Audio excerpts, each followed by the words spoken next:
Good evening. I'd like to call the February 10th, 2025 Board of Education meeting to order.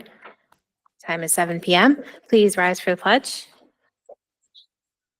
I pledge allegiance to the flag of the United States of America and to the republic for which it stands, one nation, under God, indivisible, with liberty and justice for all. Deb, would you please call the roll? Mary Beatrice. Here. Brittany Carr. Here. Juan Holland. Here. Anthony Nellis. Timothy Newton. Here. Amy Parati. Here. Sam Sharma. Here. Jessica Weaver. Here. Anastasia Yap. I have Mr. Mealy and Mr. Mealy and this Yap. Okay, thank you. I'd like to open the floor to public participation on any matter related to board responsibilities. No one in the room. If anyone is online, you can raise your hand to be recognized.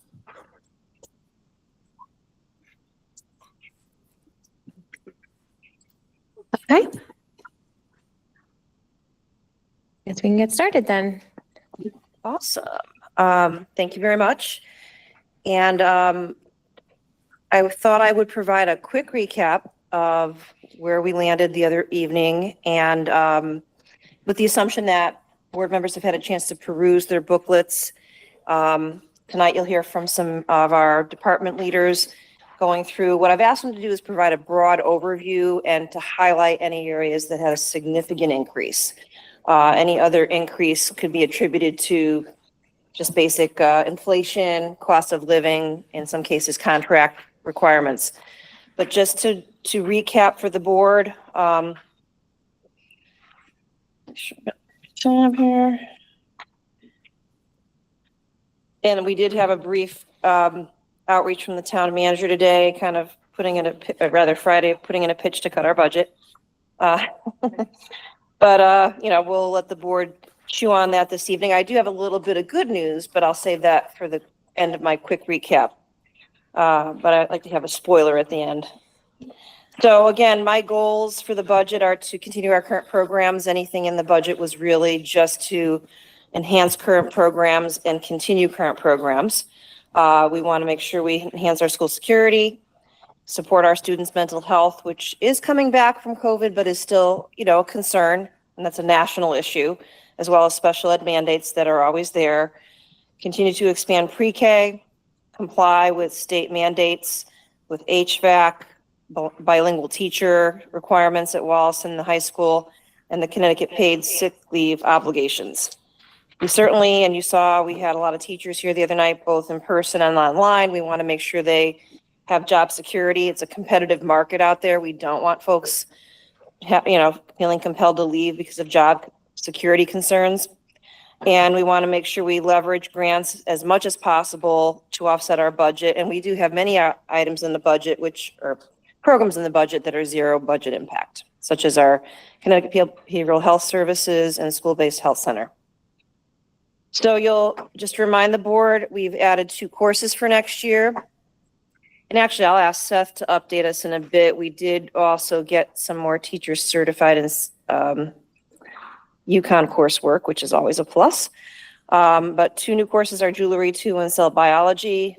We'd like to add a pre-K teacher at Patterson, a bilingual teacher district-wide, a kindergarten teacher at Green due to class size issues there, and a school psychologist district-wide. Noted on this slide are all the offsets for those folks between tuition that we collect for pre-K. To afford the bilingual teacher, we've reduced 2.5 bilingual tutors. We believe our kindergarten teacher will be partially offset by an open choice grant revenue. And the school psychologist would be offset by $50,000 that we would no longer need to spend on contracted services because we always have a shortfall in our psychology services, especially at the high school. We'd like to expand our benchmark reading program to pre-K. We're going to increase our instructional minutes in math and reading. That's a no-cost add, just a revision to the schedule. We'd like to increase our district-wide security by installing blind spot cameras throughout the district. Adequately fund our bus replacement cycle, which certainly took on a long discussion the other evening. and adherence to HVAC mandates. So assumptions that are already in the budget tonight and was reviewed a few nights ago are all of our grants, all of our current grants that we know of, that we've been awarded or are coming to us through entitlements are in the budget. They're used as offsets. You will see noted in the pages exactly where they're offset in the budget, but they are in there. The MOU that we've signed a few months ago with the town will allow us to transfer $400,000 from open choice special ed reimbursements to the operating budget through the non-lapsing fund. It's kind of a bouncing ball. That $400,000 offsets in the budget already. We are planning on relying once again on the non-lapsing fund. We did not use, or don't believe we're going to use $2.7 million of it this year. So we're leveraging that as an offset. We're once again recommending that any magnet school tuition comes directly from the ECS grant, which again, when the board does not pay it, it is taken off of the ECS grant. That is happening this year. We're in the process of sending that along. Next year, this estimate I think is a bit high because there are still offsets. The state is taking on more of a chunk of magnet school tuition, but we estimate at the very most it'll be a $430,000 reduction out of the ECS grant. And again, I think everyone around the table knows that the ECS grant goes directly to the town. Right now, we're planning on a 3% reimbursement from open choice, which is a $1.2 million offset. These are the positions that were requested this year that we are not funding. I did mention the other evening that we're in the throes of a special ed para audit, which we hope will allow us to potentially reallocate resources in this line for special education teachers. But we would not be able to cut the line to do that. We would have to just reallocate existing resources because all of these paras and services are already in IEPs. Though the audit will look at that and see if anything is not properly aligned to an IEP. Just, the board is painfully aware of the ongoing impact of unfunded mandates. In addition to the ones that are already baked into previous budgets, this year we've had to absorb a paid sick leave mandate that just went into effect last month. It's going to cost us about $100,000 ongoing. Indoor air quality reporting will cost us $50,000 in this year's budget, $25,000 going forward. Indoor air quality mandate will be $150,000 going forward annually. And the bilingual requirements, we do have enough students at both Wallace and the high school to require a bilingual teacher, which has always been in the law, but we weren't able to recruit one in the previous years and had to do tutors instead. This year we are actively recruiting and believe we may have someone there, which would then require us to hire that person by law. And again, these unfunded mandates that we have to follow are going to cost the board this year $366,352. This slide is a summary of all of our costs that are mandated by contracts. These are settled agreements that were long settled. Some of them are in their final year, but this gives you a laundry list of the impact of contractual agreements that we have, absolutely no wiggle room on. And that is an impact right off the bat of $2.3 million, which is over 2.68% of the budget. So out of the gate, your budget increase this year would be close to 3% just because of contracts. And again, besides contracts, special ed costs continue to go up. That's a mandate as well. That's close to 2% of the budget increase. I've already reviewed the salary increases. Health insurance increases account for about 1.2% of this recommended increase. And all other increases are attributable to utilities, repairs, curricular supplies at a 1.29%. So that's the ask right now of 6.86% for the superintendent's budget. Again, this just summarizes that we are leveraging close to $2.8 million in non-lapsing resources that we believe we can not use this year, and that keeps the budget 3% lower than it would be.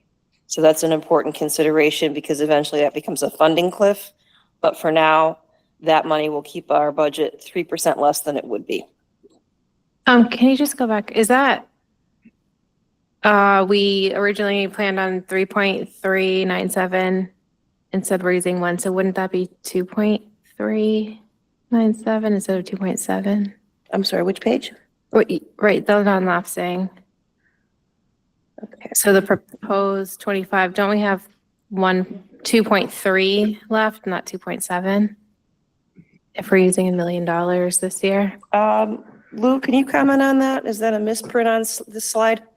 So the 0.9% is the percentage of the operating budget for this year. So I'm asking the top row, that 2.797 in the proposed, Oh, is that the 400,000? It's the $400,000 400,000. increase. Okay. at this point, started with 3.4 million as a commitment.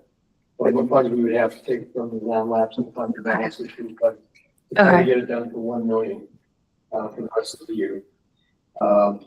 Remaining 2.4 coming out of this, plus the $400,000 we're putting in What's the as part difference? of the next reconciliation of budget, bringing it up to 3 million or 2,797,000. So we'll be able to have that amount. Okay, thank you. 3% of the. Yeah, there was a little confusion because Yeah. 3.3 million minus 1 million doesn't equal that, but we added back in 400,000. Yep. Thank you.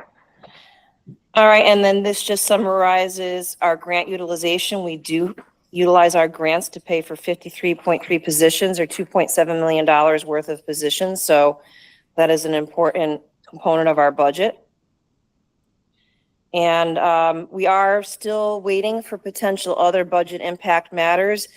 It's all about timing. Right now, we plan on using the non-lapsing fund as stated on the previous page. Attrition possibilities are always there. If someone were to leave the district and we could do without replacing them, we will. But we don't know of any right now that we wouldn't need to replace. Certainly, we've already looked at our retirees, but all of them hold positions that we would need to replace.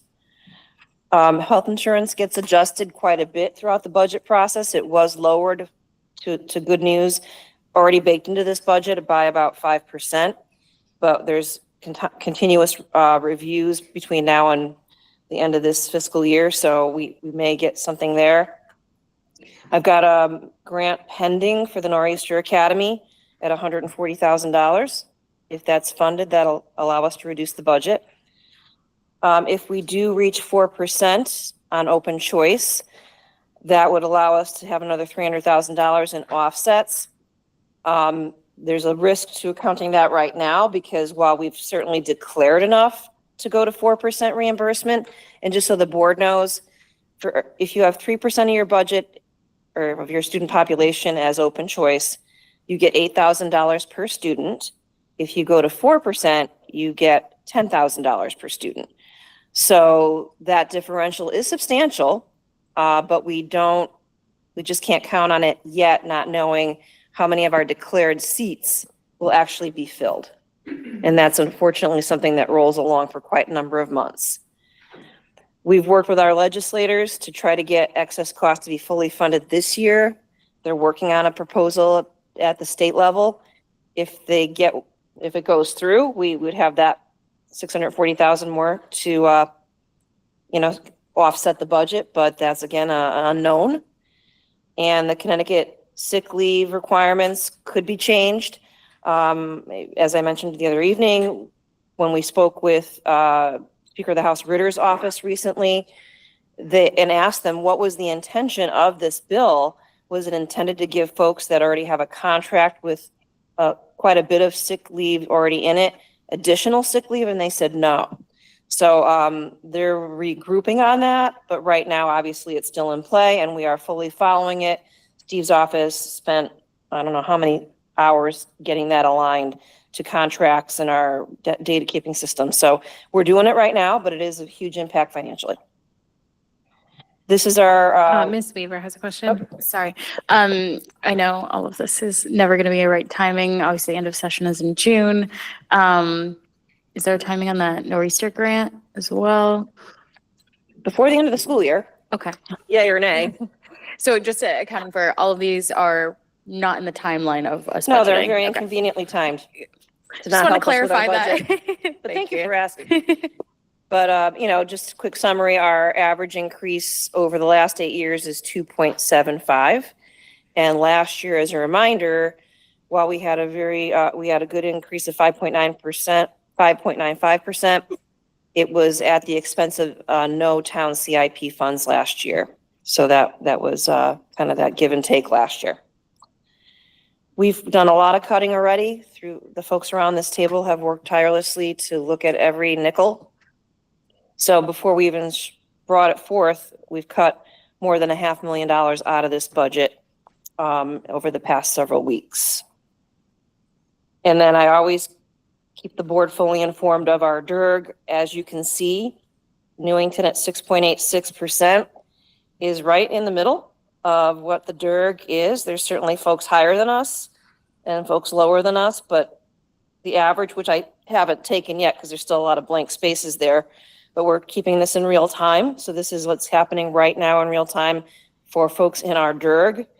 And we're right there, I think, right in the middle or average of what our DIRG is requesting this year. And, I think the board's fully aware of, we've utilized all of our grants right now, all of our non-lapsing. If the board did choose to cut positions to every 2.0 FTE for every $100,000 cut. So in other words, it takes a lot of money cut out of the budget to equal a position because of unemployment obligations that we will have even if someone is laid off. So obviously not recommending that. Higher class sizes are a natural outgrowth of any cuts. Student mental health concerns if we don't provide the services we need. And special ed litigation is always on the horizon because of the way the laws are structured in Connecticut, but certainly if we were ever to reduce a line and that cause us to cut services there inevitably be some litigation or potential litigation. We certainly are still working to close our opportunity gap. We're seeing some closure at some of our grade levels, but there's more to be done. So we don't want to lose momentum there. And obviously, school culture, climate, and morale is very important whenever you consider budget cuts. We had follow-up questions after last night's board meeting, or not last night, last week. There was a question about how many of our open choice students are labeled ML. We have 30 students who are open choice and also labeled ML, but that's only 8% of our total ML population. So that means 92% of our ML students live in Newington. So I think that is important for folks to know that we have an ML population in Newington regardless of our participation in open choice. We did have a lengthy question from posed during public comment. I did link it there and already send it out to the board. So I won't revisit that, but essentially we are within the industry standard for the number of reserve buses we have. We spent a good hour last week talking about the bus replacement cycle, the bus rust presentation. I think we've made a good case for the need for Garfield Street to be paved, and the bus fleet is saving us money in the long run. I think we showed the board what we would pay if it was a contracted board, a service like a DATCO or a First City. It's substantially cheaper. I believe we articulated $700 per student cheaper. And the fleet that we've arranged is an 11-year replacement cycle, which is above the industry standard for other companies. So it is keeping us, I think, in good shape financially, not to mention the benefits to the entire town, not just the board. One bit of good news, spoiler time, is Effective School Solutions sent us their budget today. That's the group that we work with at our high school and our 2 middle schools to help our students who have mental health and behavioral issues. Their budget or their proposal came in today $50,000 less than what we budgeted for. So we can consider that our first reduction tonight. See that out of the gate, $50,000. So that's good. I'll leave it up to the board now for any questions on that, or do we move right over to our folks that are here to present their budgets? Mr. Sharma? I just got a quick question. Could you just explain the paid leave, the sick leave, it's a mandate, right? And how is it different than, because I know in the district you have sick leave already, right? How is it? It's costing us about 100,000. I'm going to defer that to Mr. Farisi. This has been in his bailiwick for quite a while now. Thank you. Yeah, so the Connecticut paid sick leave law requires that we provide 40 hours of paid sick leave to all of our employees. And to your point, some employees already received that sick time through contractual obligations. However, should those employees have exhausted all of their sick leave prior to January 1st, they were then eligible to receive another 40 hours. If they already had sick leave or a portion thereof after January 1st, God bless you, we either were able to transfer those, it's about 5 days, those 5 days into the CT paid sick leave bucket. Or if they only had, let's say, 3 days left, we still had to give them 2 more to equate to the 40. So that's for employees who are already on a contracted in a contracted situation where they receive sick time. But then there are employee groups who do not receive sick time at all. They simply are hourly employees who they either work or they don't. And if they don't work, they don't get paid. So we are obligated to provide all of those folks with 40 hours, so 5 days of paid leave time. And that's where the cost accrued more than our folks who are already contracted. And this is basic, I mean, it's not funded through the state, right? It's something that we pick up, the whole tab. It is completely employer funded. All right, Yes. thank you so much. Oh, yeah. I don't know if I misheard or not. Are you saying the people that don't have sick time that get paid hourly they now get 40 hours of sick time? That's correct. Every employee is eligible for 40 hours of sick time. Unless they are considered seasonal, which generally only occurs during the summer months. And where does that come from? State law. State law. Thank you. And it went into effect January 1, 2025. This year. Thank you.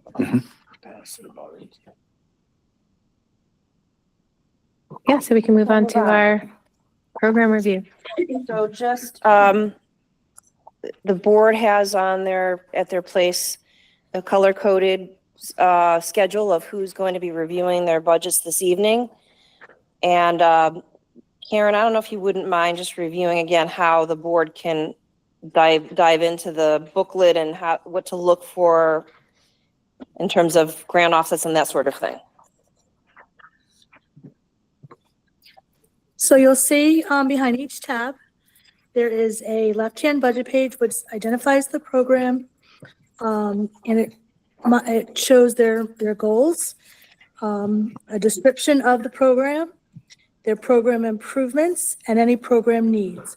Needs are not in the budget. Those are things that have been cut. So when you go to the right-hand side, those are all your numbers are by program, object, and location. Object being that 3-digit code, and the 2-digit code is location.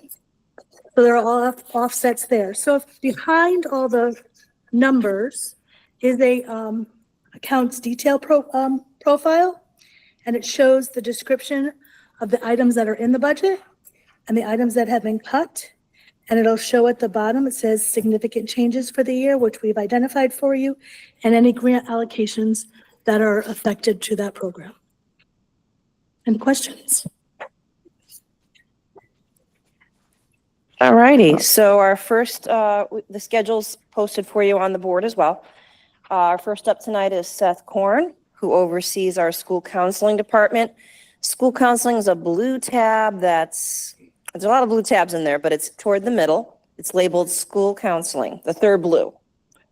And again, as I mentioned earlier, I've asked our presenters tonight to just give us an overview and just focus in on anything that was a substantial increase, or a decrease was always nice too, but this substantial increase is really what the board wants to hear about. So take it away, Mr. Korn.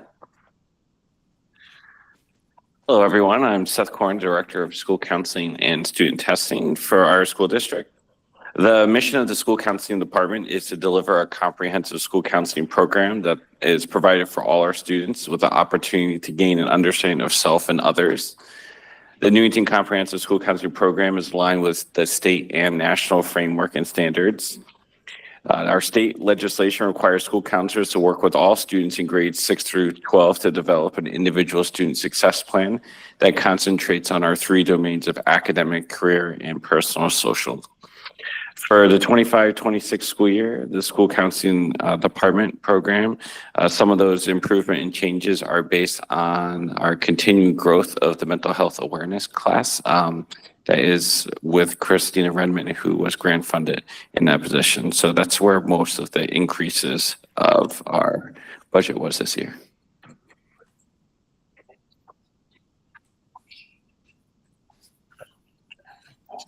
Are there any questions on our Ms. Weaver? Just a question about obviously increase for the guest speaker stipend. It's, I think, at both the middle schools. Is that inclusive of the high school too? And just a little description on that. Sure. So we've been really lucky with Christina Redmond. She runs that mental health awareness class, and we've been lucky to have speakers come in for free. But now that the sections have grown, where it's not just one section, we have about 3 sections each semester. To ask for someone to commit for a full day, we're just asking for possible funding for some of those guest speakers to come in.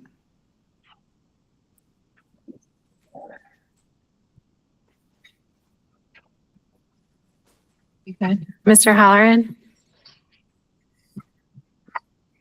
Please, thank you. Can you speak to a little bit to the contracted services? That's guest speakers. Thank you. It's guest speakers, and it also is our School Links program. That's the new program that we started this past school year. That is our college career platform that all students in grades 6 through 12 have access to. So they can do career exploration. And we heavily use it for the college application process as well. Thank you. And just a quick postscript to that, we work with the town collaboratively, and they have access to revenues from the state, believe it or not, for marijuana sales, which we then use for drug awareness programs. But nevertheless, it is, some of our bigger speakers are offset by that, but these are for people that might come in incrementally throughout the year. All right. Ms. Weaver had another question. No, that was what I was just going to say. I was curious if there's any comparison we have, because I just got off our youth adult council meeting and was curious because I know they have an extra $500 that they were looking to spend. $100? Yeah. For a speaker. Youth services? Yeah. We are going to meet with them in a few weeks, and one of the topics will be resources, so that if that's a positive meeting, maybe I'll come back with another cut for the board. But nevertheless, that is a possibility. But we've been really have a tremendous partnership with youth services. Thanks. Yeah, I know it is a great partnership, but I was like, how they get funded through the town versus how that kind of goes into ours and where we can help out. Was just curious if there was anything. Yeah, they're getting some nice flow Yeah. through money from marijuana sales. So that's a requirement by the state to flow through to towns. And they've been very kindly sharing that with us on occasion. Yeah, maybe, I'm assuming that those speakers that she's looking for, that she has, are possibly fit into that same grant. So maybe Perhaps. if we have to. Miss Redmond will be participating in that meeting. We got snowed out the other morning, but we are rescheduling it. So if there is any good news to be had, case in point was the Chris Heron presentation. The town picked up the tab for that because of that money that they received from the state. Yeah, that's been a really good. It's been very Really helpful. good. Okay, All right. thank you. Well, I'm ready to move along, Mr. Korn. Now we're up with educational technology. We have Mr. Holland here in the room and Mr. Salerno online. Hello, everyone. I will start and then Craig can sweep up, so to speak. Craig and I'm Jay Salerno, the Director of Educational Technology. and Craig is there as the Director of Informational Technology. We work hand in hand to provide technology experiences for both our staff and our students, especially to provide digital equity for all of our students and engaging technology experiences. We've been one-to-one, fortunate enough to be one-to-one when we started this program back in 2015, and we deeply appreciate the support right now with continuing one-to-one and digital technology experiences for all of our students. We do have some increases that I want to highlight. I'm going to start with our first highlight is our contracted services. And if you bring your eyes down to the 500 on the right-hand page, and we do have a $175,000 increase there, but it's twofold. Number one, inflation, and number two, we do have multi-year contracts that are up this year, which we have to, again, we try to engage in multi-year contracts so that we can save. But however, there are some years that we are going to have to pay to renew those contracts. Craig, if you want to now touch on our property 700, it'd be great. Perfect. Again, hi for everyone. I'm Craig Holland, your Director of Information Technology. As Jay mentioned, we do have another increase in our budget line this year. It is under the 700 account for property. That's the back of your right-hand page of numbers. It is unfortunately not a very small figure, but it's a significant figure, and I can certainly answer your questions when it comes to that. With property, you'll see a $285,500 increase. That is primarily for Chromebook damage, bridge funding, I'll call it right now. I'm not sure of the best terminology to use. Maybe we can work that out tonight. There's a refresh for special education iPad devices. These are supplemental tools used for students, most often for communication, but I'm sure that our special ed program folks can elaborate on that with more detail if you have deeper questions on that program. And there's also $13,000 in there to add some additional monitors for clerical staff and administrative staff who are looking for a additional digital workspace. And we continue to have more of those requests coming to us annually. So there's a small request for those components. I will add that there were refreshes recommended for some of our computer labs district-wide, but we did remove those from the budget to save money. And after checking with staff, they probably have another year of useful life in them, but that was a substantial reduction to the technology line. Yes, that was another 120 or so thousand. At least, yeah. To go, the machines there are getting old. Ms. Weaver. I know we talked about it briefly about kind of maybe reassessing, not bringing the Chromebooks home and that kind of stuff. Any other ideas such as like, I mean, I feel like it would be tax transference. I don't want to add, but like in terms of how we came up with the figure for Chromebook insurance, I think it was like $35.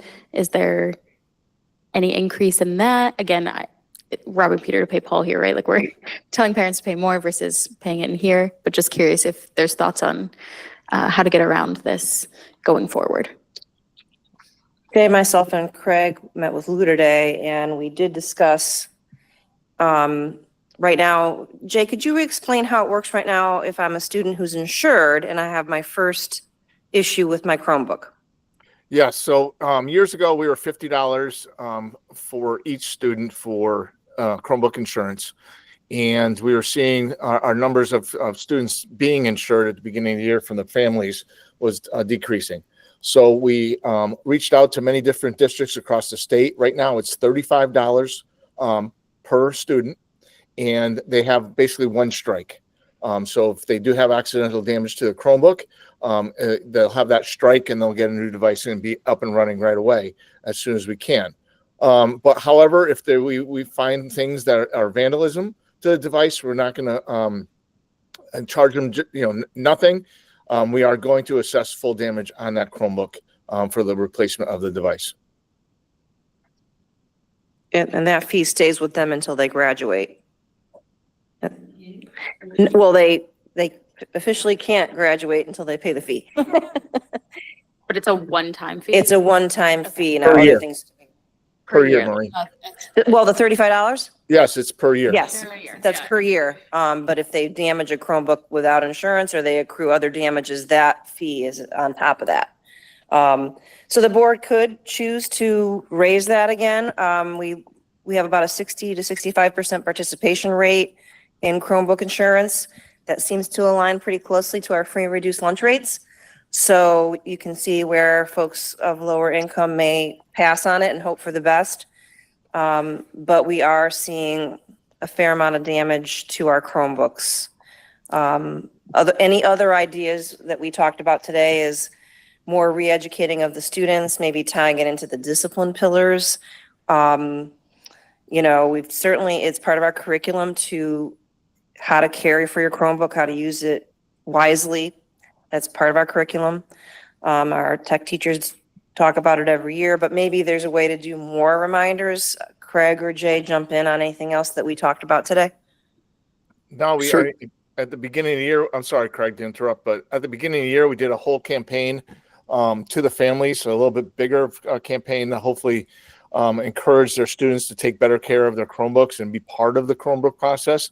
But we also did that campaign to our teachers too. So, you know, unfortunately, our numbers are not going down significantly, but we are trying to put our best foot forward. And we are trying to tackle this problem from various different avenues. So from the hardware side, you know, we're making some strategic tactical moves with regard to how and where and who we're buying devices from. We've been shopping very aggressively. We changed a significant portion of our purchasing last year to a new vendor. It has come with some significant pain points, but it is bringing us some cost savings when it comes to the physical device cost. So there's a benefit there. The challenge is the damage is offsetting some of those savings at this time. And so the strategy is constantly in flux. But over time, over a few years, if things go well, hopefully we'll be positioned from the hardware side to absorb a little bit more of this damage. But the damage culture does need attention. And we're working diligently with Maureen and Jay and the rest of the team to come up with solutions to address that. Mr. Halloran? Correct me if I'm wrong, but aren't we piloting a program in one of the elementary schools where they leave the Chromebooks in the class? Is that still a pilot? Yes, we are piloting it. Started at Chafee, which is now expanded to the entire fourth grade. And now we have teachers at all three of the other elementary schools. I think we have a second grade. Forget the other grade levels that are second and third grade, I believe. And it's gone very, very well. The challenge there is that there needs to be a charging station created in the classroom. So there is a cost to that, but we'd have to weigh the cost benefit analysis of if they're in school, they're a little bit less likely to be damaged, because a lot of the damage, I believe, happens when they're not in front of us. That's our theory. Not all the time, but I think the vast majority probably is happening when they're not with us. So kids at the elementary level don't have a lot of outside projects to do. That made good sense to try it. And teachers were actually surfaced it themselves in the course of that teacher council meeting that I have once a month with Mr. Farisi, just saying, you know, we don't really need him to take it home, and then they forget it, and then there's a charging issue. So we thought, let's give it a whirl, and it is going fine. It's just going to be an expense that we need to plan for. But that is one of the things we've tried to do. Do you have like numbers, obviously not right now, but on like by grade level or even by like elementary, middle, high school, where the damage is mostly occurring? Yes, I do. We created a new data point as a result of this discovery toward the end of last year. We've implemented that across our help desk system, so we're beginning to track that more closely. I've been sharing the data with Stephen and Maureen and several administrators on trying a monthly basis right now. The numbers, if we look at just the generic numbers at 3 different levels, with the number of devices and tickets we have, last 2 years running, we've had 3,000 help desk tickets over the course of a single school year. Those were just for Chromebooks, 3,000 Chromebook tickets. Those are not, my projector's not working, my teacher laptop not working. Those are just Chromebook tickets. Of those, roughly half are related to some type of student damage. Some of that damage we're able to address and get fixed through warranty. We're able to turn the device around and fix it ourselves. Others are too severe to continue. The too severe to continue is yet another roughly 50% when I use it across all 12 grade levels. Structurally, it's a bell curve. Elementary school, it's 46% across all 4 elementary schools of every ticket we get is student damage. Middle school, it was 64% of every ticket we get is student damage. And at the high school, it was 57%. That's the average since the start of this school year. Each month I have it by week in a more detailed report that I'm sharing with folks. So that is on the reported damage. The missing metrics here are all the devices that go unreported. We get those back and we have numbers that I'm finishing compiling with my team presently from each of the 3 grade level refreshes.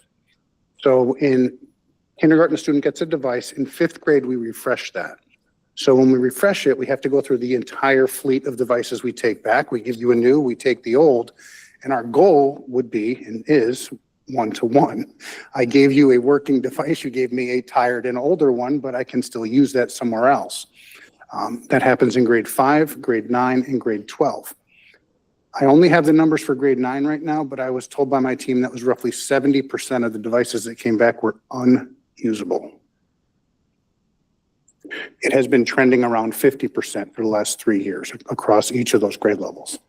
That's too great a figure at that point. You know, a 4-year-old device should have another year or 2 in it, and we typically will use those to backfill in a temporary measure for students until if we ever have any gaps or any bubbles that cause us a delay in servicing the child.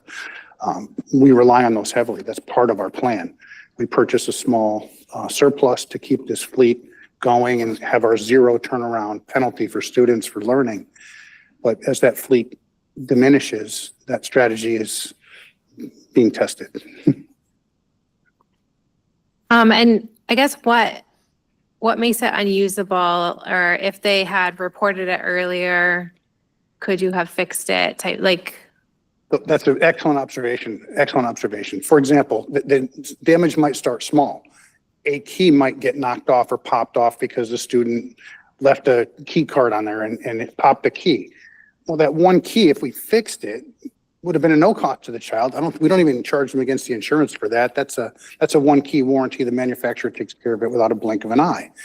But when one's missing, it leads to 2 to 4 to 6 to 8, and half the keyboard's not working. And then something happens deeper in the device or something happens to the screen. Plastic components are starting to break. Small things need to be addressed. It's like taking care of your home, right? Address your roof when you have the small leak before you have to replace the entire roof. Mr. Mealy? Mike, can you just put your mic on? Your mic. Are you telling me that every student, including kindergartners, has a Chromebook? Device is accessible to them, yes. Yes, absolutely. All right, my first question would be why? That's standard in the state of Connecticut. It was probably a little less prevalent before COVID, but 1-to-1 devices in the state of Connecticut and maybe nationally is a pretty common trend because of the way they give access kids to research, we have a lot of our books now that are accessible online. Some of the coding they get, there's a lot of things that kids do on Chromebooks these days that Newington's been doing this for quite some time. So my second question is, aren't the parents responsible for this computer when the kid breaks it? Does anybody have an answer for me? Well, they do take out an insurance policy, which we self-fund, Sounds and like we're paying for them. We might be getting into the weeds a little bit with the nuance of that question. I know that the district's efforts and what I'd feel comfortable speaking to, Maureen, please step in if you feel I'm misstepping at all. Again, It's a challenge for sure. So, Taxpayer and it's someone on the board, we're responsible to the taxpayers. That's all I'm trying to, I mean, when I grew up, if I broke something, I paid for it out of my pocket, or my parents paid for it and I paid them back. I don't understand. as a public school, it is very common. At the public schools. And if we broke something, we paid for it. Right, and that is still the case. If you break a Chromebook and you haven't done an insurance policy, the bill for that Chromebook stays with you until you pay it. And if you stay with us long enough and you're ready to graduate, you are not going to get to walk across the stage unless you pay it. Parents are reminded of that, they get bills. So that is true, and that would be true in our era. Perhaps it was a book that you damaged. Now it can be a Chromebook. So it is treated the same way as what we dealt with as books back in the day. But What we're seeing now is just this accumulation of ongoing damage, and we do have friends or students that maybe they're not paying it right now, their parents aren't paying it right now, but they still have to have a Chromebook to do what they had to do in school. So we're giving them a replacement one, but that bill remains with them. So it's a very interesting conundrum, but the same would be true for a book. If a child damaged a book or lost a book, we don't want them sitting in the classroom with no book to use, or in this case, Chromebook. So we do provide them one as a spare. Ultimately, they are supposed to pay that bill, though. Yes. Are we charging in the 5th and 9th grade refresh? Are we charging if it's unusable? The data is collected and shared upstream for that to be acted on with Jay's assistance at the ed tech level. So the reports go to that office. Letters are generated, sent home, I believe, on Jay's letterhead to explain the situation. The device was found to have damage. This is what the damage was, et cetera. We have, that's a harder tier to work with, I think, a little bit, because in the normal routine work, if a device is damaged, it goes through the media center, goes through a single point of contact in the school. We leave, or I should say we capture the device and leave it there for 30 days. So if mom and dad have any questions, any concerns, I want to see that damage, I don't believe it, it's there in the school for them to go see and touch. In these refreshes, it doesn't necessarily work that way. It's much more difficult, but we do send those bills forward, and some pay. Jay can probably has some more data to that effect. Some pay, some may challenge the bill. We also, as Maureen mentioned, it's a self-funded insurance program. So the district has kind of architected a program that we felt we could manage that would work well for this community. It's not like a third-party insurance, for example, like you might get with Verizon or T-Mobile with your cell phone. So we are very flexible. You know, we have a rolling enrollment. So if someone has a damage, this month, and they didn't buy insurance this year, they're given the opportunity to buy the insurance and participate in the program right on the spot, believe it or not. So we try to be as flexible as we can to encourage folks to do the right thing and to provide them some level of cushion to support their academic involvement. But more work needs to be done. Ms. Beatrice? I have a couple of quick questions. I don't know if I heard you correctly. It sounded like you contracted with a new provider recently, within the last year, 2 years. My question is, do they offer any type of warranty/replacement program that we wouldn't have to fund? Yes, that is one of the tactical moves I made with this new vendor. We went and sought them out, found them at the national level. So it's a little more difficult working with someone nationally now. We're getting devices shipped through UPS as opposed to, you know, a card right away kind of thing. But yes, this new program does provide a better accidental damage protection for the school district. And that will provide us some level of insulation against damages that will just normally happen in the course of doing business, right? We have to be careful. The company has been very gracious so far. I am fearful, I've shared with Dr. Brummett, that if our damage trends don't begin to shift a bit, they would certainly be within their rights to change the offering that they have for us, right? I mean, no insurance company wants to have excessive claims. So they may at some point come back to us and say, hey, your cost is going up, your coverage is changing. So it's, this request, this budget increase that I'm asking for here is meant to be a bridge as we continue to put all these pieces together and work as a whole unit, as a whole organization to tactically move and structurally move to improve some of the damage experiences. The second question that I had is, do we have any larger, hopefully not, group of students who have gone the distance and have defaulted? Do we have people taking care of it on time, or do we have a number of people who just didn't do it? I'm sorry, I'm not sure I understand that very clearly. Could you rephrase it?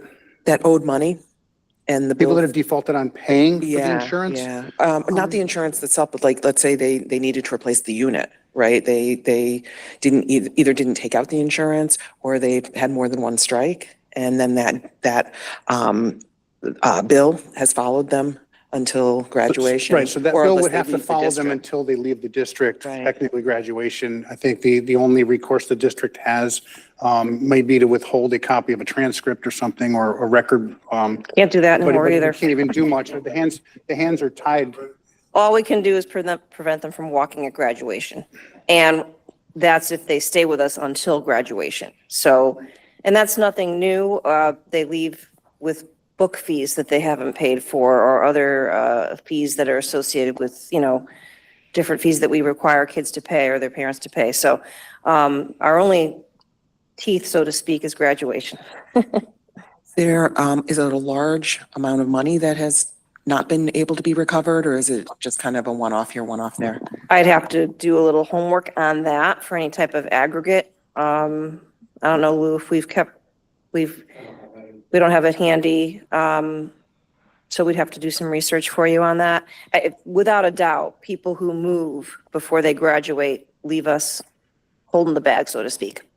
And there's absolutely no legal recourse we would have. We could probably take them to small claims court, but we'd spend more in legal fees than we'd get in the return on investment. So we've never pursued that option. But it's an unfortunate thing, and every district's in that position. And whether it's a book or a Chromebook, we're all going to be in that same position. And just add on that, has there been any thought about charging like interest? Like every year, if it's, I'm just trying to think of like, your student loans have some interest or those kinds of things. Again, we're a public service. We are public good. We're not in the profit making business. So it's a difficult thing. And it is a struggle to be like, okay, well, you're going to pay more here versus pay more here. But just curious if this is becoming a significant increase in these things. And we're just seeing, our PSAs aren't working, or, isn't in the same efficacy we want to.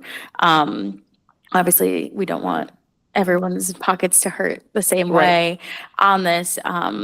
Just struggling with this is a pretty big one just between the two. So I think that's what we're struggling with, and just trying to figure out if there's any analysis on like if we did go up $50 now, obviously with inflation and everything else, like everything else has gone up. Would that impact maybe again? I think that's a drop in the bucket probably too.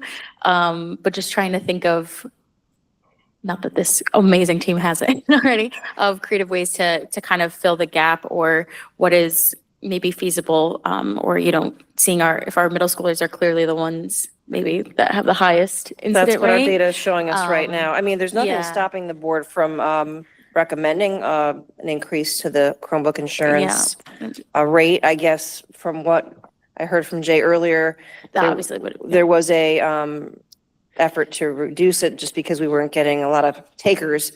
But I mean, all of that is in the realm of possibilities. Would just be curious if time permits, just to have maybe an analysis of what that would look like, if it would even be a drop in the bucket, or kind of to go from 35 to 50. Yeah, oh, sure, we can do an analysis on that. I feel like I'm just trying to remember how long it's been. Obviously, this program's been in effect for a decade, but how long has our rate been 35 per student? I would say probably 4 or 5 years. Maybe half the time was 50, and then half the time was at 35. And that was a recommendation by the board at that time. And I think, hopefully it's just seen as a drop in the bucket if we do move that way. But we just compared it to other districts. I know in Southington it's $35. That's what we're trying to just do our market analysis with other districts. Yeah, I'd be curious in that analysis, again, time permits, we're already asking a lot, just like their participation rates, and then also, I guess like in terms of DERG standards we use, right? Like if it's clearly certain socioeconomic classes that aren't being able to pay, again, none of us want to go up on fees, but we've gone up on community fee or, use fees and those kinds of things. Again, the tax transference here is speaking to me, but again, it's not in our operating budget for whatever. So I'm just curious how any of that would go along, and if there is a take-up rate that's different based on it, because obviously Southington probably has a higher socioeconomic status. Just curious. A little bit more than us, yes. Yeah. Because they just lost some time. I'm just curious if there's any data on that. I know you guys do a lot of research. We could definitely do a quick poll of our DERG to see what they're charging for theirs. I think a lot of DERGs or districts use the self-insured. My previous district did as well. So it is kind of the norm because the policy is probably pricier than that. But we could do a little more research to see if other districts have gone up. Does that affect the same damage, like percentage? Correct. We could look into that. So I think what I'm hearing from the board is they want a little more information about Chromebook fees that are being charged. Does anyone charge interest on people that are not paying as an incentive to pay sooner than later because the bill doesn't get any smaller? So we will look into both of that. So interest. All right. Yeah, Craig and I are part of technology directors listserv. I can send something out to all the technology directors across the state of Connecticut and we can get that information. Thank you guys. That's Appreciate it. great. All right, I got a question for Craig. So if a student pays $35, right, he pays insurance and then he gets one free pass, right? So student pays 35 and then he vandalizes, he damages the Chromebook, he brings it back, he gets a new one, right? If he damages or whatever. I don't have the policy in front of me. We can certainly get the details or send copies out if you'd like it again, I'm sure. They get one claim against accidental damage. So student was walking in the hallway and bumped into another student on the staircase and the Chromebook went out of their arms, corner over corner down the stairs and shatters the screen and breaks the keyboard. You know, that's an accidental damage that is taken care of. You know, same thing at home, you know, mom's moving stuff on the couch and breaks the screen. It's an accident. If it's clear vandalism where the student has painted the entire lid with fingernail polishes and made it an artistic expression of themselves. And that led to being unable to plug the plugs in because the goop is in the ports. Manufacturer's not going to cover that. We can't cover that. That's vandalism at that point, and that is not covered. So they're charged the replacement cost of the device at that point, which I think we're even charging below our current price, Jay. Is that correct? We stated a replacement fee in the policy that I think does need to be adjusted. I think it's somewhere in the 270 range, 260, 270 range. Devices are running about 330 right now for a non-touch. So if it's vandalism, basically they're going to pay, right? We begin a repayment reclamation process. I'll say that, right? It goes into the Power School system as a fee, penalty fee, and it is tracked for the duration of that student's tenure with the school system. And they hopefully will pay that in order to get their cap and gown and do the big dance. But right. So once they pay, like then we are covered, we whole. Once they pay, yes, we're holding what we can to recover that fund. Yes. All right, thanks. And they cannot continue to reclaim insurance this year. They would have to wait till next year. So additional damages would drive additional fees.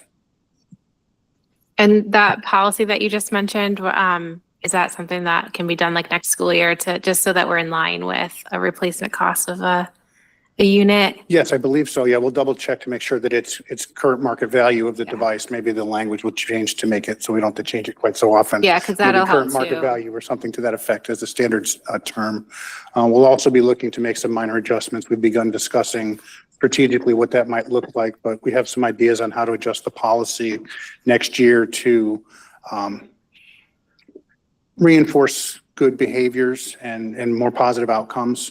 If you don't use the provided case, for example, you know, the option to not cover the device claim at that point. You opted out of all the protective measures we've given you, so you have assumed liability therefore for the damage. So we're toying with those ideas as well to try to improve this process and put some additional, I'll call them rubber teeth into the program.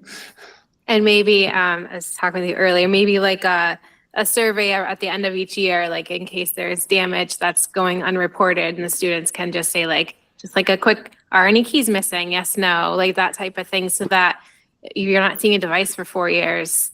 Perhaps you can intervene sooner. So something like, you know, just a quick, is something wrong with your Chromebook?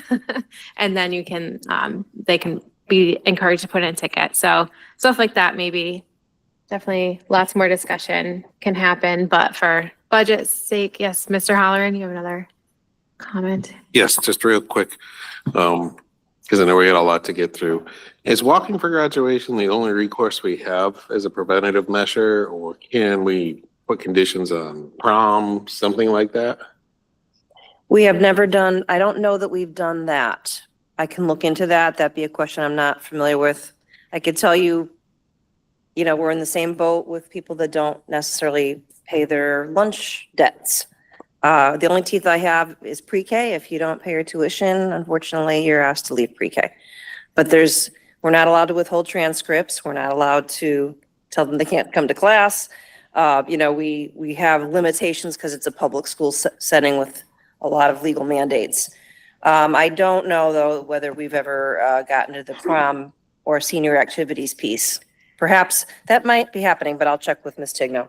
Yeah, it's also kind of an equity circumstance too, because most students don't have jobs, and Mhm. it's the families that are going to ultimately have to be responsible for coming up with the money to pay for it. So it's not really on the student. Student did damage, that's something that they can work out with their families to pay for it, but Yes. we could run into that. There could be, yes, inevitably, people that are not paying right away most likely have some challenges financially. If I may just chime in on that too, just to make sure there's no misunderstanding if anyone's listening from afar, right, or watching this later. The district does allow insurance coverage opportunities for families that are in financial difficulty, right? They're not, just because they can't afford it doesn't mean they don't get an opportunity to participate in that too. So it's not like they're at a severe disadvantage right off the rip where they're automatically paying for all damage.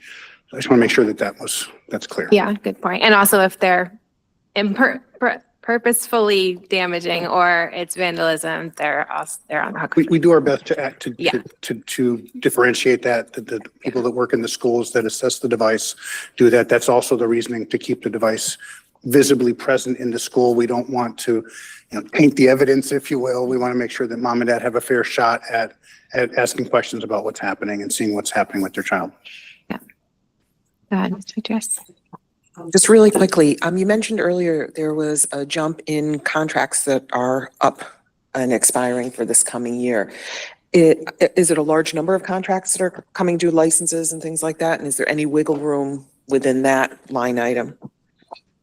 From my notes, the highlights for contracted services in particular, on the instructional side, Go Guardian is a multi-year. We have a savings by paying at least 2 years versus paying annually. That comes up every 2 years. That's a $40,000 expense.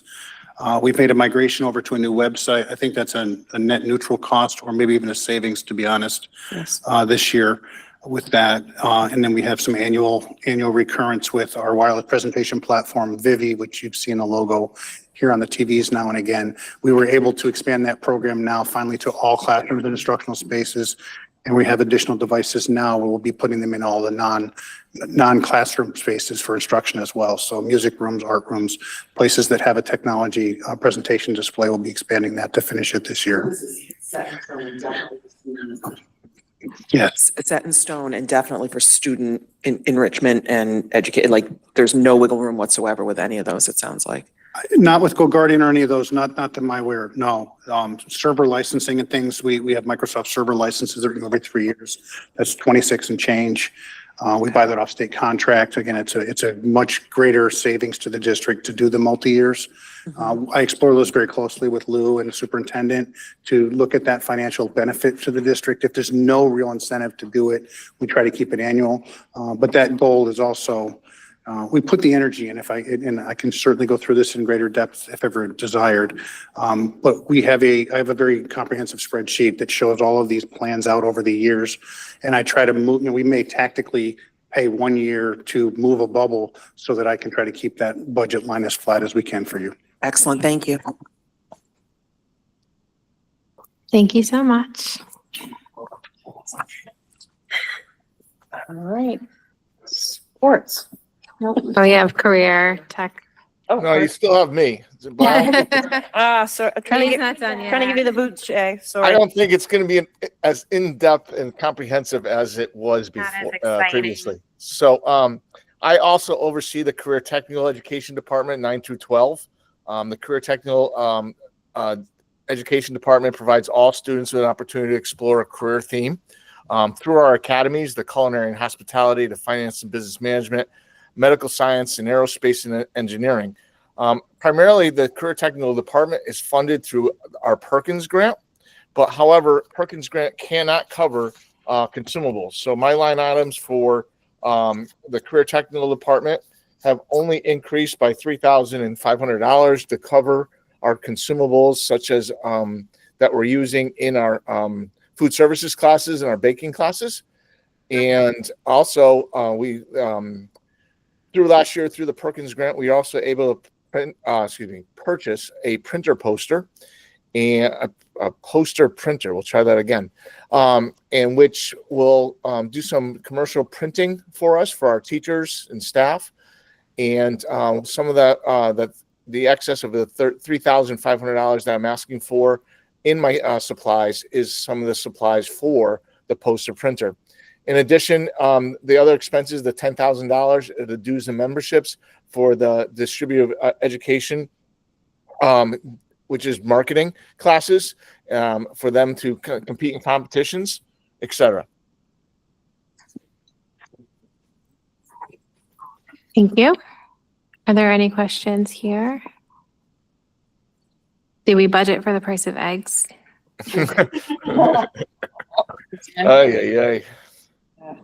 Hopefully bird flu will be resolved by the fall. Okay. Now we can move on to athletics. We've been waiting for this moment for a while. So Thank you. athletics Is the second, or non-athletics is second brown. second brown. Second brown, bottom. So my name is Chris Myers. I'm the Director of Athletics and Student Activities. As you're flipping through, we'll go through the non-athletic section first, and these are more or less our offerings at the elementary level all the way through the high school level that go kind of above and beyond that are not athletic. These things range from an opportunity of deck at the high school, a student council, plays, things of that nature that offer our student athletes and non-student athletes an opportunity to engage with our school outside of the regular school day. Most of this information is going to be budgeted based on what's contractually obligated. If you look at the salaries and things, those are tied in. The only adjustments, if you look down in the 600 section at the middle school levels, there's a slight adjustment to both schools. Those are to support the intramural options that we've added to the middle school levels. So they just requested an additional $700 each for intramural supplies. And it's kind of, they're playing a little bit to figure out what's going to work and what's not. So that's the initial request for this year. And then they'll kind of gauge and see if if that number might need to increase or decrease as we go through to make sure that those opportunities are worthwhile for the students. But everything else is more or less straightforward. The dollars that you'll see in the other supplies are things that are allocated to the principals that can make decisions on how they would support those clubs and offerings. Did anybody have any questions on the non-athletic side? All right. Oh, moving on. Next section. So we'll go into our athletic section, and as you all, I'm sure you know, we do offer every CIAC sponsored sport here at Newington High School. So if a student athlete is interested in participating, we do offer those opportunities. Third green if you're looking. Yeah. Right after too. That's helpful. And you'll see a few bumps. We did have thank you very much for this. We did add an athletic trainer to our budget line, which has been a tremendous offer and a tremendous benefit. Continuing to engage with our community, it's something that other communities are just now starting to get in the ballpark of, and there is nobody left. So we were very lucky at the time to get a really tremendous athletic trainer in Evan Davis, who's doing a wonderful job, and will continue to transition into our spring season. There's a few, again, with our salary jumps, those are things that are contractually obligated.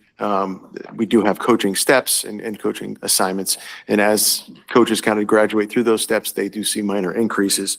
Some of the changes you can go down and look at, you might notice in the 500 section, the contracted services, there's a drop. Well, that's the trainer. We used to pay the trainers through that number. So you'll see, the drop that goes in there. A few things that we did ask for that are additional on top of things we presently have. One is a Huddle video review subscription. This is an offering that we work closely with our programs last year, our booster clubs last year, to try to fund outside. This is something that many programs across the state do have access to that we compete against. And more or less, it allows us to record, and then students, coaches can review that film. They can review it as a group. They can make notes. They can set aside clips. It allowed them to share video with fellow opponents. We were able to support it through our booster clubs last year. This year, we weren't able to get enough support to go through and get that offering for our programs.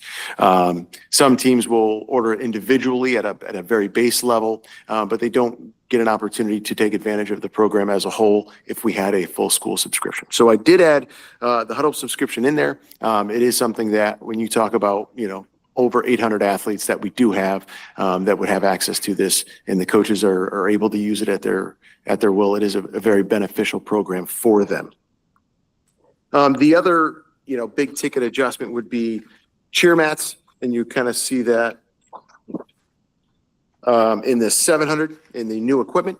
Our cheer mats are at their level of we're at the peak where they need to be replaced. What happens is over time they get very firm, they get very stiff, and really we've gotten to a point where we've put off as long as we could. But this is a year that we do have a lighter number in the uniform cycle.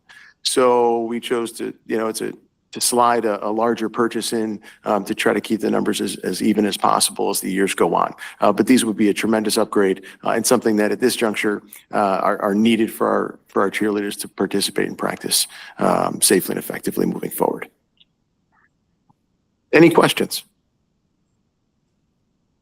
Just a question. Was it multiple booster clubs paying for the huddle, or was it like just? For Yeah, players? so it was anybody who was interested. Okay. Would divvy up the numbers. Okay. And, it just gets very costly for an individual, an individual booster club to take up a portion. And if one group decides it's too much, well, now you have to divide that number and put it to the other groups. And then another group falls, and then it gets more expensive. You know what I mean? So it was a domino effect that if everybody wasn't really on board to take up that fee, the fees just continue to rise.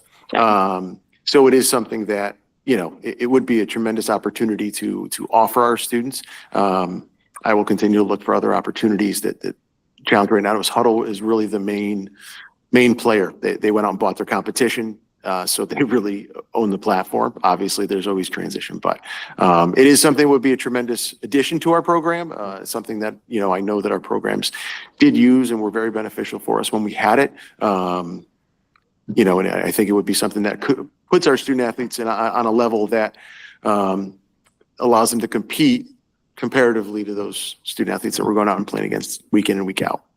And what's not in here is how we will budget next year for the advertisement we're going to get on all of those booster clubs. Well, so, so I mean, that does, with that, it does open up an interesting opportunity where Huddle does offer, an advertising option. So now that door is open, it could, I will be able to engage with them in trying to expand that opportunity. Would be And it's something that curious will- on those numbers. Yeah, and that would reduce the overall cost that we would be paying year in and year out. And, is that the 19,000? Is that how much it is? It's a or part portion of it? that. It's a portion of that. It's 11.4. Okay. And that's a whole school package. So every single team that we have would have access to that. Ms. Beatrice? I have a question about the student fees Yes. to play the sport. So it looks like, with the exception of hockey, it's $100 per sport, capped at 200. Yes. Has it been at that level for a long period of time? And do we have a number of players or any players that maybe can't meet that obligation? Do we have a scholarship that helps them, or how does that work? So we do have waivers that we do accept every year, and it's on an individual basis, and we do ask them to provide information and rationale for those reasons. It's been $100 for a while. I don't have the exact year. I'd have to go back to that.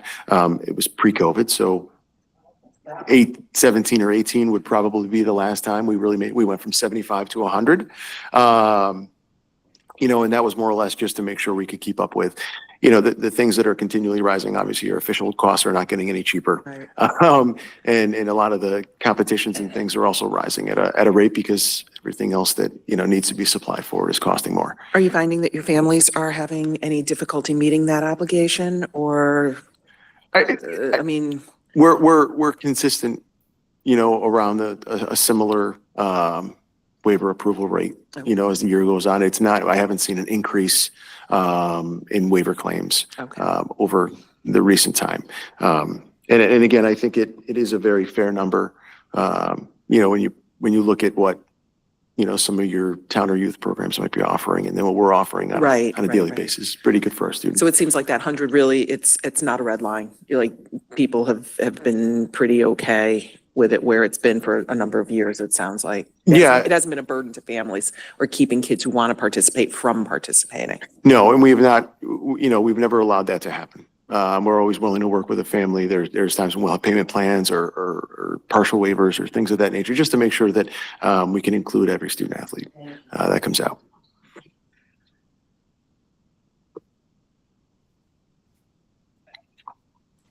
I was asked if the cheer mats are 2-inch thick and hex. Hex. They are an easy mat, easy foldable, yes. Easy 2-inch. roll. Yes, they are not the cheap. Yes, they're easy roll and much lighter too, which is that's just a natural transition to it. That flipping, it's really dangerous. Yeah. No, obviously technology goes in every facet, right? And we're at a point where we've outgrown that technology from years ago. Perfect. Any other questions? No? Okay. Thank you. Thank you for everyone. being here. And since I missed when you were here last, thank you for that last minute cheer comp pulling together. That was fantastic. And the youth program competed also, our exhibition there. And it was just all the parents of the youth program were like super excited that we had that togetherness with the high school. So thank you. No, it was great. It was another opportunity for our parents and our booster club, obviously, to support, you know, that quick transition. You guys were on the same side of it, making sure at the last minute everything went well, but it was great that all the kids had a chance. So thank you so much. Thank you for your support. Okay, moving on. Thank you for being here. Thank you, sir. All right, so Ms. Freeman is up next for quite some time. I'll leave you up to the color coding tips. And it's a weird kind of order that will change for next year. It's an artifact of Wendy presenting last year on the elementary, so that's why it's weird. So we're at the very beginning of the book. The first tab, it's green, and we are in art. The art program provides students with opportunities to develop their artistic skills in the 4 primary areas outlined in the national standards, and those are creating, producing, responding, and connecting. And in addition to the curricular activities, to the curricular standards, the art department supports students in their self-expression and helps students have an appreciation of art, its history, and also its cultural diversity. Currently, we have 3 courses in the art department at Newington High School that offer students the chance to earn college credit. The majority of the ask in the art department is always in the instructional supplies. As you can imagine, they are consumable, so we use them once and they're done, and we have to replenish them every year. There is a slight bump this year for a need for a kiln inspection at both Chafee and Patterson in order to keep our students safe when they are in the art rooms. And some future needs would be one would be a need for some photography equipment to update the supply that they have now. And the other is an update to the ventilation in the art room to host the Jewelry 2 class. So for now, the Jewelry 2 class will take place in a science classroom where they have ventilation available. But as you can imagine, that becomes very challenging for the art teacher to be traveling with all of her art materials and then back into the art room. But we have kind of a temporary solution for next year. Oh, can you what is the cost of that upgrade for the ventilation? $15,000. Okay, thank you. According to Lou. Okay. I don't quote those. Any questions on art? This, What was 15,000 for the ventilation. That's not in the budget this year. That's just for jewelry too. Because of that position. Yes, is that I couldn't hear his Just- question. just for jewelry too? That's the only class that needs that ventilation in the art room. It's an electrical and ventilation update because we have the jewelry Like too. soldering. Yeah, so I wouldn't want to phrase it as it's just for the jewelry too, because I think as art classes continue to evolve, that space is going to become more user-friendly for expanding our art program. Maybe a stained glass course at some point would be fantastic. Go ahead. So jewelry two, where did that program, why do we need jewelry two? I'm just curious. Who recommended that? And I'm curious what the cost factors are gonna be involved as far as materials and types. We know the upgrade for the ventilation, but we have a great arts program, we have a great theater program. I'm just wondering, jewelry too, is it necessary? So the origination of Jewelry 2 came from one of our art teachers, Louise Stepien, and she's also the program leader. She reviewed data on the choice offerings provided to students beyond some of the basic art courses at Newington High School. Jewelry was just put into the curriculum about, I want to say 5 years ago, maybe right before the pandemic, and it became incredibly popular. In running her data analysis, she is attracting students to the jewelry program that normally would not participate in art, particularly male students and male students of color. A lot of students have expressed interest in wanting to continue on with the jewelry making, and so a lot of this came from the students. When you look at the cost of the jewelry program, there needs to be curriculum that is written, and that's a minimal amount of probably about $1,500, but there'll be an offset in supplies. So because there's going to be a Jewelry 2 course, that means that there's another elective that will not be offered. So there's fewer consumables needed for this class that can be used to pay for this class. So there'll be an offset in the budget. What's the other elective that won't be? That'll depend on the enrollment numbers, and we just began enrolling students in their classes at the high school, like literally 2 days ago. So we won't know that yet. So it might just be the reduction of a section in, say, sculpture, and students instead would be taking Jewelry 2. Welcome. And just to clarify that, upgrade for electrical and ventilation is not included this year. So we're not paying that this year. That It'll is correct. potentially be a future budget item, but this year it's not in But there. jewelry 2 goes in, then we need the electrical.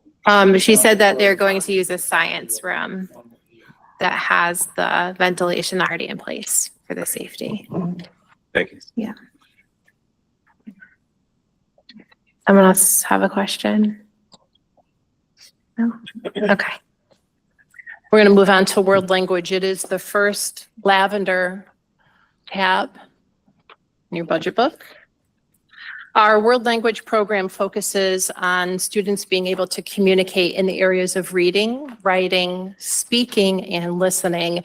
And we currently offer 3 Romance languages, I had to count, and also Latin as well. Spanish is the most popular language that students choose because it begins at the middle school where students have an opportunity to earn credit. We also offer 2 college credit-bearing courses in world languages at Newington High School. There are some slight increases in world language. One of those is just it's just an increase in cost for a contracted service, and that's for extempore. That's an oral assessment language tool that is used in all of the world language classes, and then also just a slight increase in the media library and periodicals. And that again is just due to cost increase. Yes, just, sorry. I'm assuming this is on the salary of just rejiggering, so maybe a Lou question versus you, but it's a decrease in the program by a good amount. And it's on the salary line I'm looking at, so I'm assuming this is just. Probably the retirement, right? Just attrition? Wouldn't it be the retirement? The salary line for, it's going down, There's a Yeah. teacher at the top of the scale that's retiring. Okay, perfect. But we're not, just to clarify, that doesn't mean we're losing sections and all these other things. The only other thing that I would want to add, just to highlight in world language, we continue to see increasing numbers of students who are achieving the seal of biliteracy, which is something that goes on their diploma. Last year, it was the highest number at 56. This year already, we have 24 students that have earned the seal. So that is, we all now offer them a half credit for earning that seal of biliteracy as well. You anticipated my other question because it's been such a highlight. And just You last- always ask me. I so do always ask. have the I do numbers ask then. that every time. I think it's a great program to see. And just last question would be, are we still? It's just us and Shelton in the DIRG that don't have 7th grade world language. I'm not positive, but probably. Okay. Just wanted to clarify that update.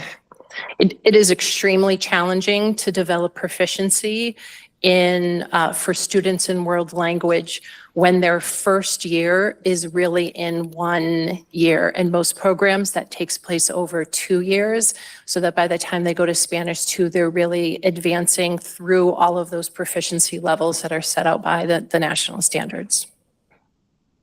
Yeah, I was going to bring that up too.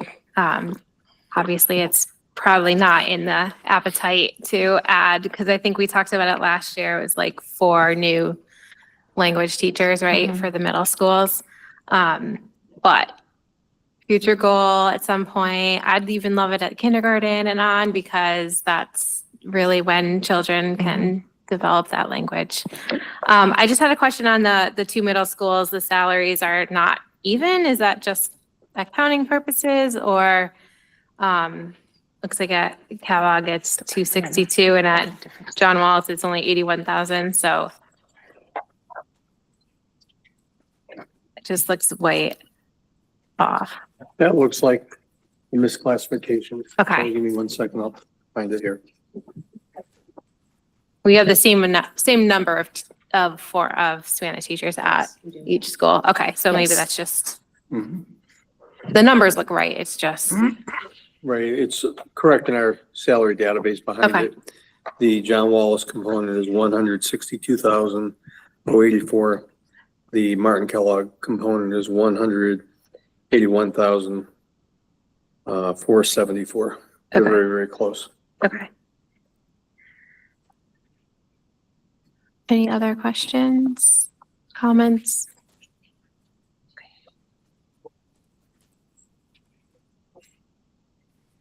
Oh, and if anyone needs to borrow my Cricut, I'm willing to. I thought that was cut from the budget. The cricket was cut. That was a contentious discussion at the board table. It was a wish list item from the teacher. So. Mhm.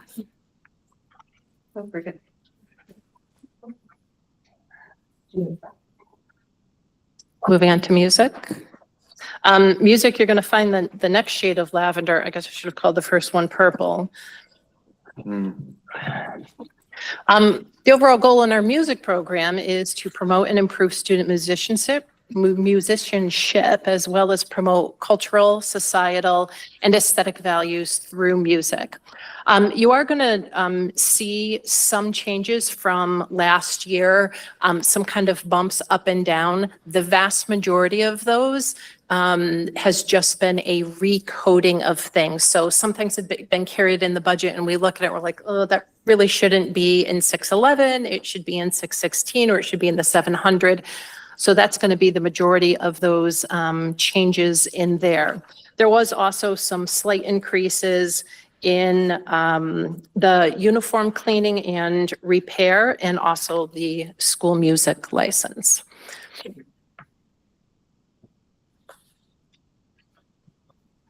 We did have to cut the Yamaha keyboards, so that was the one wishes item from the music department.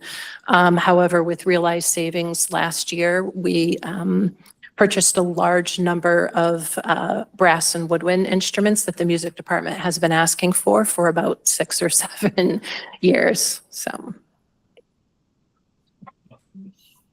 Just curious, I thought maybe it was one year we mentioned this too, but like, do we work with local music shops too? I think to like, if they, I know we refer some students sometimes, but if there's like old instruments or refurbished instruments and those kinds of things. Not I that don't know how like popular they are anymore. Yeah, not that I know of. I would have Okay. to ask Mr. Civitello. So sometimes the challenge with an old instrument is that it just does not play well, especially woodwind instruments. They just degrade. You have to replace the pads because of all of the saliva that gets into the instrument. Sorry, like Yeah, I was they thinking more just break piano down. style. Yeah, Right, they break down. enough. Whereas something like a Yeah. piano, like that does last. That has a much longer life to it. Okay, and then just curious, I know we have a large retirement at the high school. Are we planning on hiring lower step too? So that'll be cost savings is my anticipation. Okay. Thank you.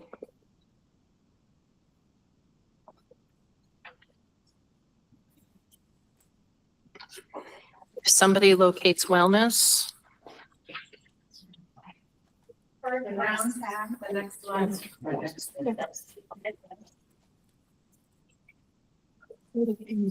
oh, so at the bottom, wellness is the next section.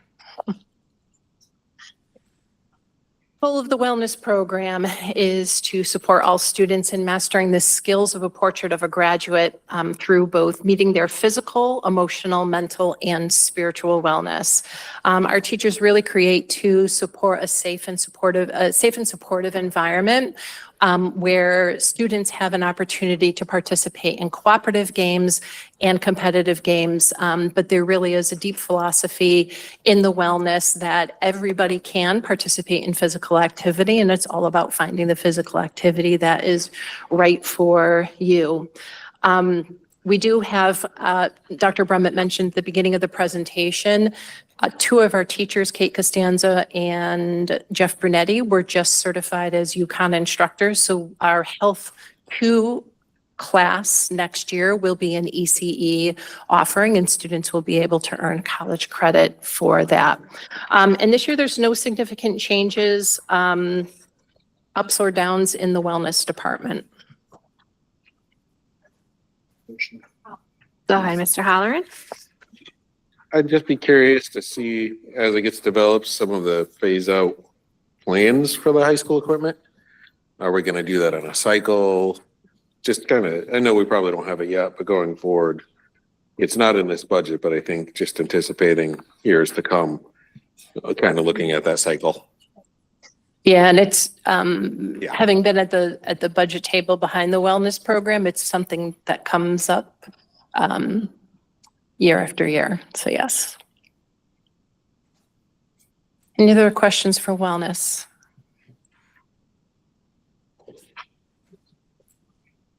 Science is next. Go to the next blue tab after wellness. In science, we are continuing to work to align all of student learning to the NGSS standards and following the 5E pedagogical model. We have 5 courses at Newington High School that offer college credit.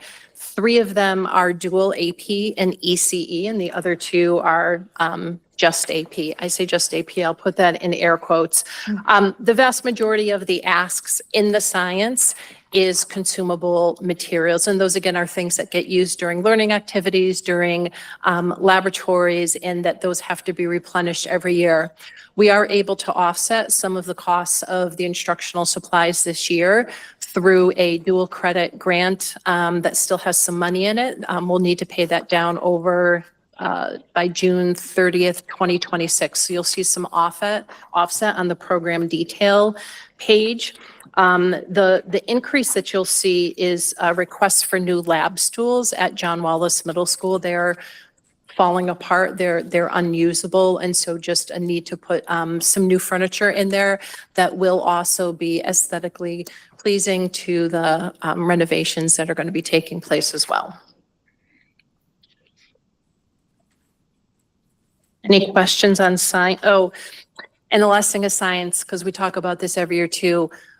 We cut out again the hazardous waste removal. I know we talked about it last year. It's going to get to that time where the price is going to be increasing, and we only have so much space to hold the chemical waste in the supply closet, and then there's no space. And that's problematic. So right now that has been cut. That was a $5,000 cut, but just something to keep in mind. Yes. Oh, sorry, I'm not supposed to. What's, You're good. what's the cost of the stools? Which one is it? I can't find it. Under supplies, doesn't have a price. Oh, okay, it says -655, so I want to know what the cost is. They're 500. Is it 500 each? The total cost is, it looks like it's $8,000 total, 3,900. Okay. Thank you. What is that? 65 total? 65 at one school. And then 4 at the other. I'm sorry, it's probably just over 10,000. Mr. Newton, just over 10,000, sorry. Yes, I was on the bids between the two schools. Just curious at the beginning, for certified positions, what's the 0.2? We're going from 36.08 to 0.28.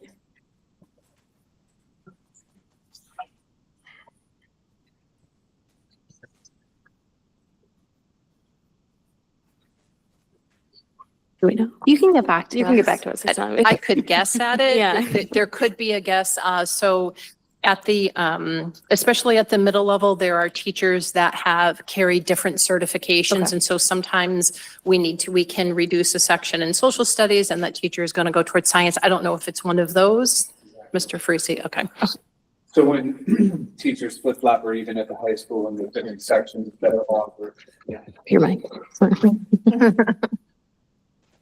That's exactly what it is. So when teachers switch sections, or we need more of one than another due to enrollment, they just carry over from another program and they get reduced in a different one. Because they're So- certified in both. Correct. Okay. Just a generic question, because I think this is our first big program. In the certified salaries, there's the offset. Is that how we're showing the open choice grant when we're using open choice grants to pay for salaries?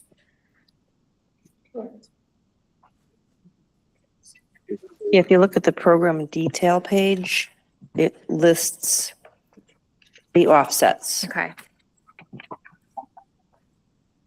So there's quite a few in Yes. science, which Yes. accounts for that negative offset.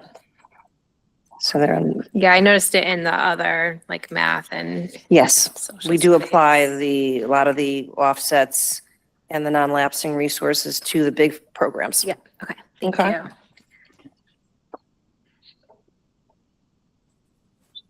Oh, go ahead. Sorry, is cell biology in STEM or is it in this one? Cell biology would be in science, Science, and again, the cost is going to be the writing of the curriculum, and then materials would just be offset from one section of an elective to another one. Okay. Thank you.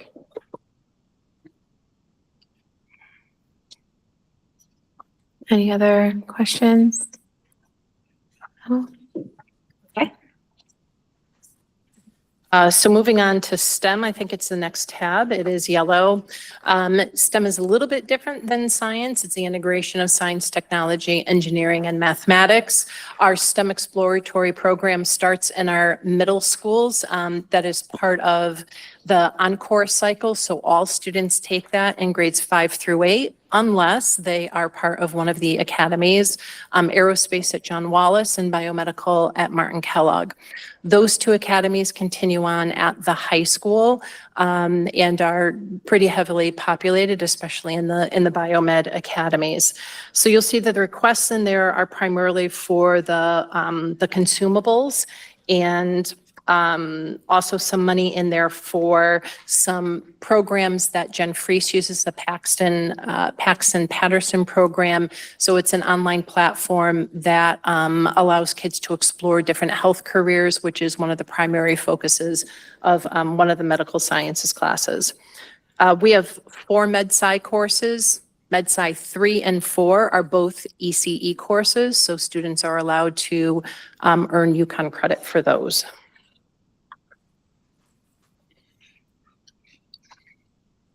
Sorry, and just clarify again, the reduction here would be the same kind of situation from the 8.9 to the 8.6?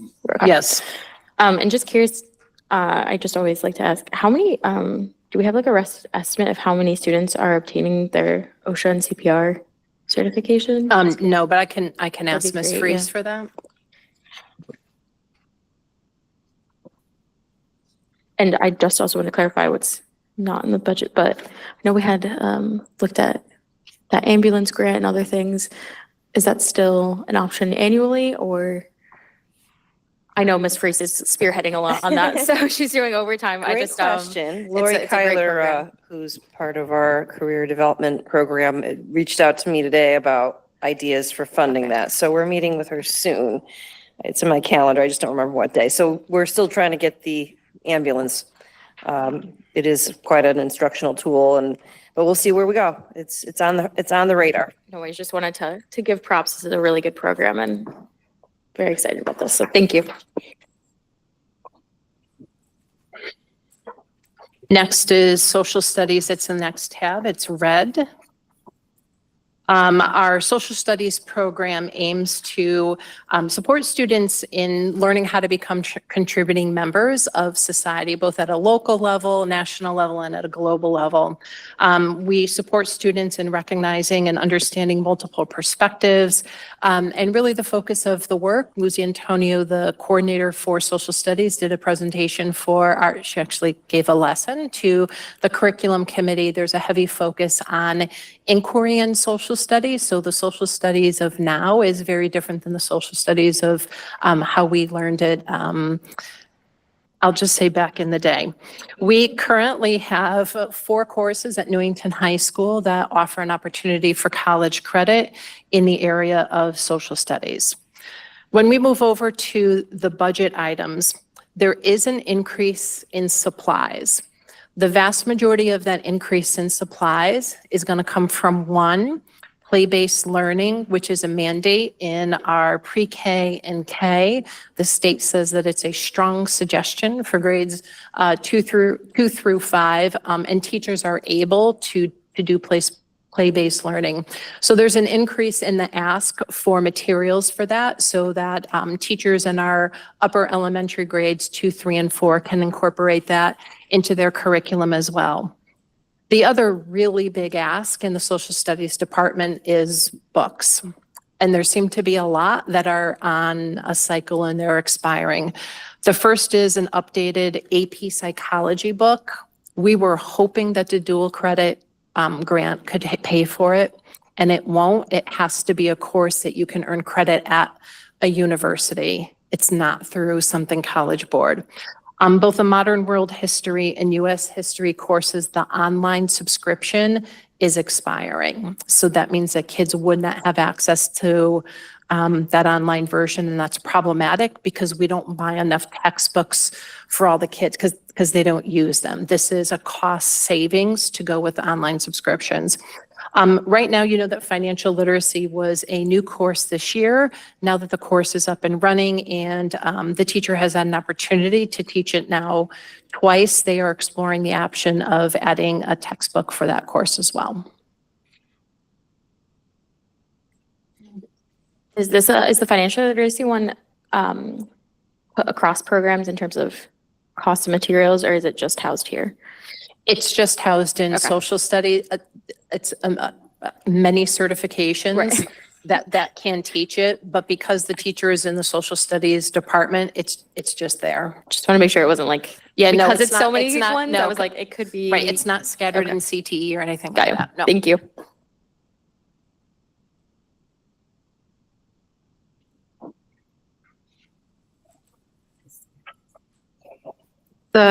Just making sure, and I'm sure it's been discussed thoroughly, but those textbooks are kind of non-negotiable, right? Because we need to be able to The teach. online subscriptions are pretty non-negotiable. That would be very challenging to continue to implement that program. I want to check with Ms. Antonio about the AP psychology. I know that there has been changes to some of the content from the College Board, but I don't know the significance of that. So I can ask her, what kind of what would be the effect if we did not? What would be the impact if we did not purchase Okay. those books? Yeah, that would be great. Thank you.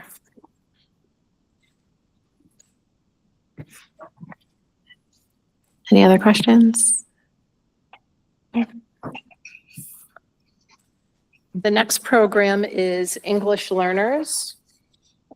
It's more toward the back. It's pink. It's like 3 pink tabs back. It's not even called English Learners anymore, but we just haven't changed it in the system. It's multilingual learners. Oh, yes. So our English language learning, we have currently 374 students that we service through our multilingual services. As Dr. Brummett shared with you, our top languages are Spanish, Polish, Portuguese, Vietnamese, and Ukrainian. It's been interesting to see that order change since we've had many Ukrainian families immigrate here a couple of years ago. It was so close to being the second most dominant second language. We have been averaging 100 immigrant students over the last 2 years, and that is double of what it was 5 years. So I only point out that number because when students are immigrating here from other countries, that means that they are newcomers. So they're brand new to the culture of our schools and they're brand new to the language. And so the services provided for a newcomer for a second language is very different than, say, a student who has been here for 3 years and is still acquiring those skills, but has some foundational skills in the English language. There was an ask before from Ms. Yap. Dr. Brummett and I are not aligned because she said 30, I have 29. I'm not really sure which one it is. We won't argue about it though. I got that from Tom from Power School. But maybe someone left. I got it from Lindsay from Power School, so we'll have to figure out. All right, we'll have to have them duke it out tomorrow. So the major improvement that we're looking for in the multilingual department, we talked about this last week, is the addition of a bilingual teacher. The costs would be offset from bilingual tutors. So we have a mandated bilingual program by the state, given the numbers that we have at 2 of our schools. In the requested items in supplies, you'll see a slight reduction in contracted services.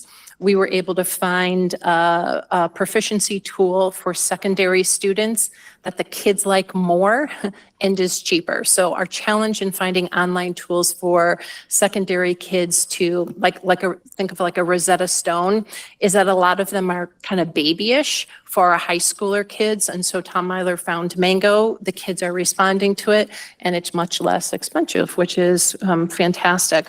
They have asked for new equipment, handheld translators, and also iPads. And in addition to that, some Benchmark Express workbooks that are specific for the multilingual learners to help them at the elementary level with their reading and writing. Do we currently have handheld translators or? We currently do not have them. So teachers, you can load apps on your phone and they're okay. We also cannot ask teachers to use their personal devices and say, do this and do that. And that gets to be a challenge for the teacher. So they're using their phone. And I've seen that in observations of teachers. Heaven forbid their phone breaks and then we're not held liable for, so, right. I don't want to get into the whole Chromebook thing again, but it's like that. And so we just can't put teachers in that position. So the handheld translators are extremely effective. And so we're asking just for one for each school. So incredibly useful in communicating not only with students, but with their families as well. You can do multiple languages. Oh, yes, yes, yep. Just cool. Any other questions?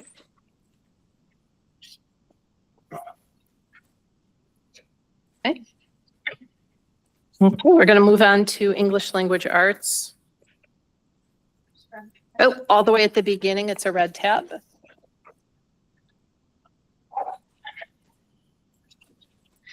English language arts aims to promote proficiency in our 4 areas of English language arts. That is reading, writing, speaking, and listening, in addition to really supporting the development of those critical skills. We want to create a natural love of both reading and writing and have kids really passionate about exploring literature and sort of, seeing the perspectives of other people's, but also of themselves through the literature. Currently at the high school, we offer 3 different classes in which students can earn college credit. There are some changes in the English language arts program. So one, there is an ask for Ready to Advance for pre-K. The students have it, but the teachers are asking for now a digital subscription. So what the digital subscription allows is for the teachers to project any kind of the stories or any of the materials up on their smartboard. It would allow through those subscription, the tutor in the room perhaps, or the teacher to do small group instruction on their laptop. So that is just not a resource that the teachers have right now. They only have the hard copies available for the students. And again, that is at the pre-K level. There is a change in the universal screener at the secondary level. This is not a huge change in cost, but it's an advancement for the program. We believe that this screener is going to give us more accurate information regarding servicing our students and looking at their skill needs. And finally, looking at an expansion of the audiobook options. That has become a very, very popular option for students who right now cannot access written text to appreciate and be engaged in stories at this time.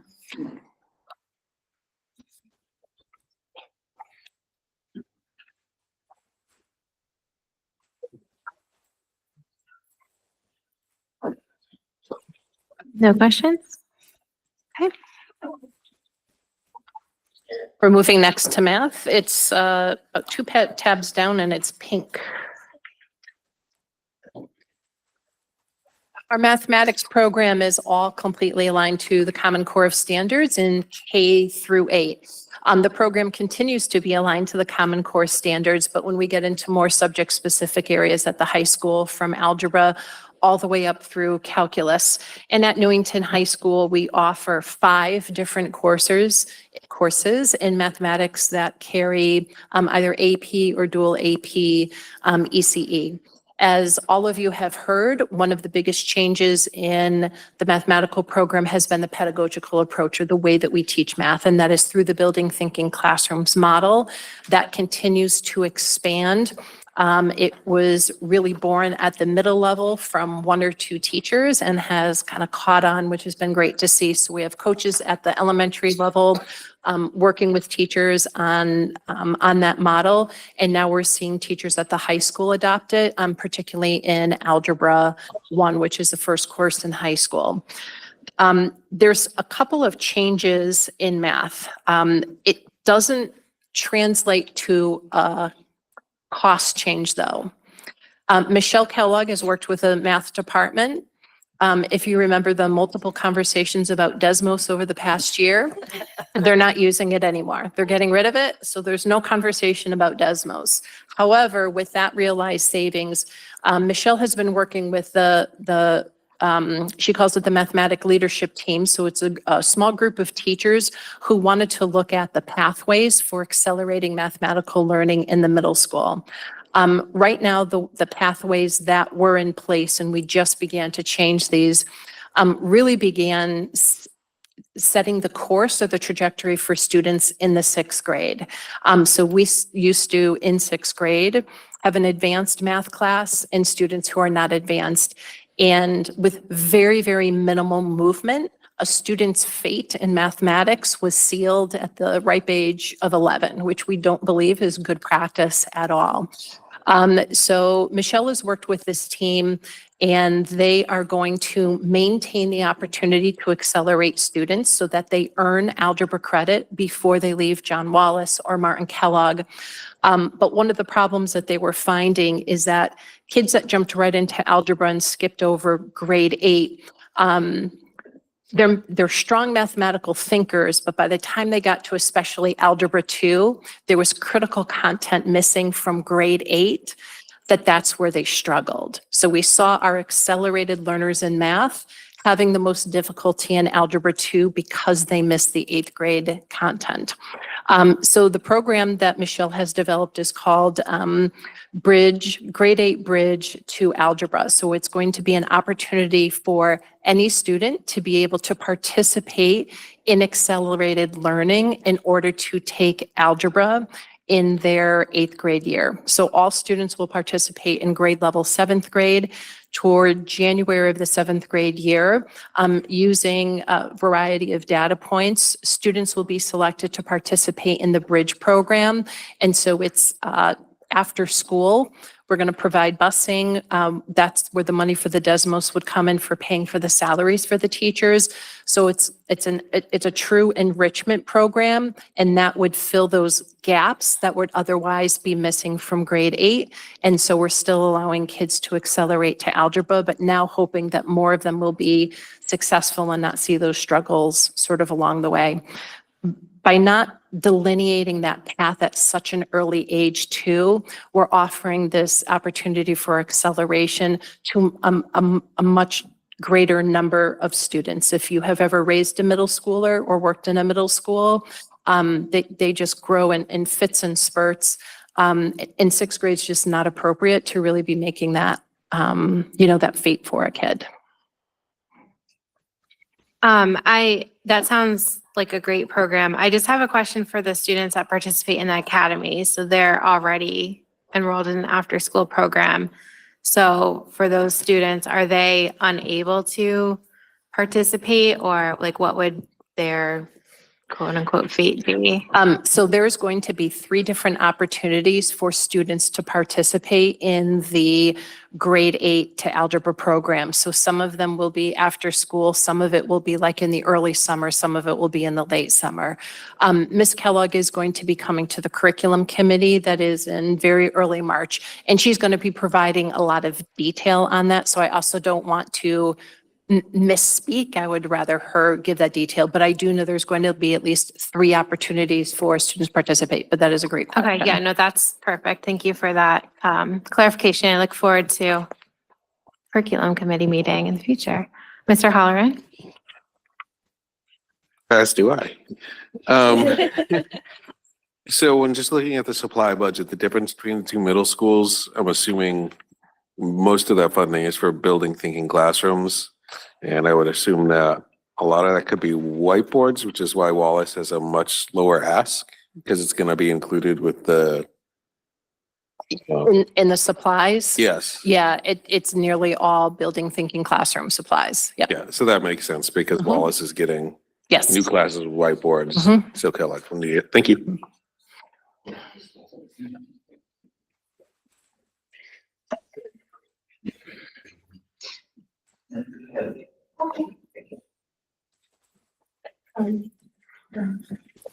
Just with that, question about with lack of Desmos, like IXL is still covering all of it. Say that again. With lack of Desmos, IXL is covering all of. No, so Desmos is an online platform that supports the pedagogy. So the way that they teach it.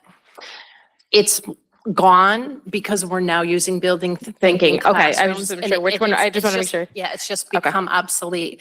IXL is a program that we use, one, to measure where kids are mathematically and in different skills in math, but then it is also used as a learning tool for students to go in and they can practice the skills where they're deficit in. So in a true math workshop, there would be a station where kids hop on IXL and they're able to practice and improve on their skills. And I know we had a conversation at curriculum about kind of that dip we see between, or that increase, that dip after fourth grade, increase in sixth, dip in seventh, and those kinds of things. In that, but in this budget is kind of where that targeted areas are, so to speak. No. Okay. Yes and no. No, because Dr. Brummett in her in the opening presentation and last week talked about a no-cost change to our instructional minutes. So we are expanding the time in math from 54 minutes to 75 minutes, which is a significant change. The cost is in the building thinking classroom. That would be there if math was 54 minutes or 75 minutes, but improving on it is really looking at expanding that opportunity, not only for more instructional minutes, but having the 75 minutes allows the classroom teacher to do more tiered support for students who have some gaps in meeting curricular standards as well. Okay, perfect. Just for clarification on that. And last question would just be about the bridge program. How much instructional minute time would that be kind of over? Obviously, the different options are different, but I would be guessing, so I would rather wait okay, till no worries. till Michelle does No her. worries. Yeah, till she does her presentation. I have a meeting with her on Friday too, so I can always come back next week and see if I can fill in some of those gaps. Anything else on math? No, I just want to say that I think that, and obviously we can talk more, but I think that the changes to the math program are really kind of in line with our goals and closing the gap and increasing our math scores, because math has been a sore point, especially at the middle level for quite some time. And that was the inception of the leadership team, was looking at the data and who was even enrolling and being successful and leaving the middle schools with an Algebra 1 credit. It did not match the demographics. So this change is not going to fix all of that, but it certainly is a step in the right direction because we're opening opportunities for more students and at different entry points. Yeah, and I have heard some parents with the change of not having the accelerated math, like concerns that their kid was missing out. So I think that this is it was a sixth grade parent personally that I know. So she'll be happy to hear that in eighth grade, he'll have the opportunity to do the program if he's selected. So yeah, looks good. Sounds good. More to come. Reading. Karen's over Green. here whispering. It's Green a at the green top. tab. It's a green tab. Our reading program is a comprehensive model aimed to support students in the various components of reading, decoding, phonics, phonemic awareness, vocabulary, fluency, and reading comprehension.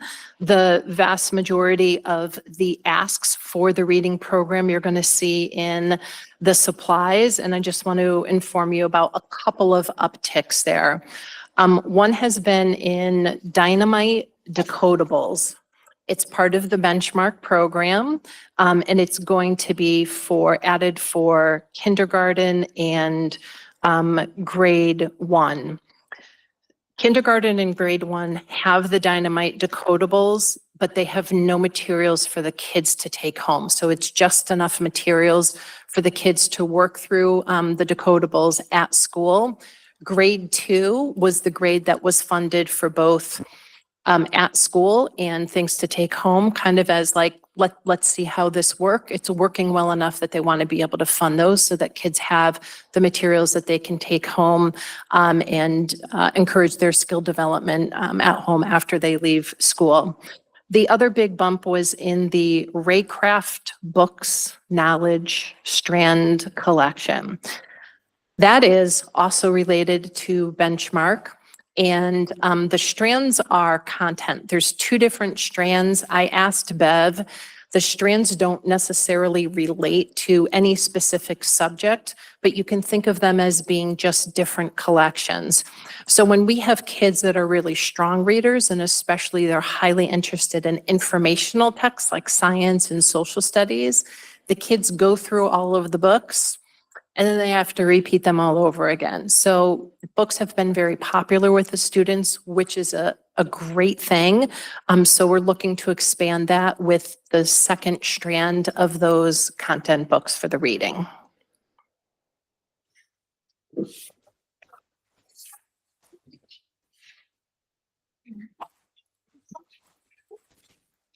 So is that's covered, that 611, 121,000 line? Is that what you were describing, or? Yes. Okay.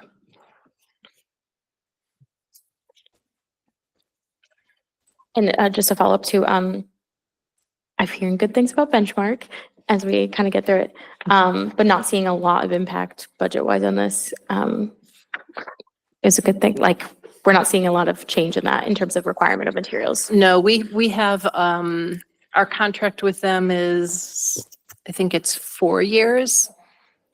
So 4 years from now. That's where my mind was at. Thank you. Yes. And we are currently exploring, looking at benchmark for grade 5. The other change that's happening, we're not just adding minutes for math, we're doubling the number of minutes in language arts, which is imperative to do when we look. Kids are still developing really foundational reading and writing skills in grade 5. So we're going to see a big shift in the language arts program next year. Sarah Whalen is really excited about it. Much more focus on phonics and also having much more explicit instruction in writing as well. So right now the instructional minutes are 56 and those will expand to about 135. Yeah. Big change.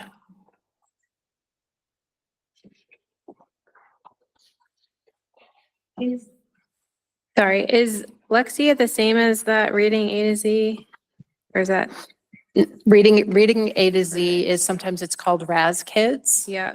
And Lexia is a different program. So the contracted services is like nothing. Yes, because we're not going to be using Lexia anymore. Bev did sort of an analysis on it, the rate that it was being used and the return on investment, so to speak. We weren't, she just was not seeing that it was a real viable program, especially when we look at what we've invested in Benchmark Advance. So she cut it out of the budget completely. Raz Kids is still used sometimes at the middle level for in their reading program, which is intervention, and sometimes at the elementary level as well. But that's only it's only showing $289 in contracted services. And that would be for the So Raz Kids. that's Correct, Karen? Okay, that just seems really cheap.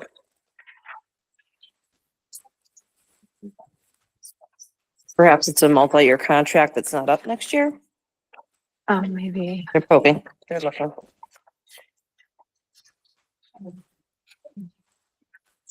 No, I know, yeah, I know this Oh, applies. because the Raz Kids, I'm sorry, it's only at the middle school, that's why. So it's only at the middle school for the reading intervention program, so it Okay. is a very, very small population. So not every of student's students. using it. It's No. only very, okay. Yep. Okay, that Correct. makes sense. Correct. So no more Lexia and Raz Kids is very limited, because I Yes. just remember my kids using both of those programs Mhm.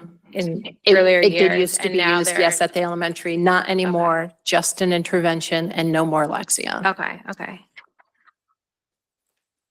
That's good if our reading program is sufficiently teaching our children to read.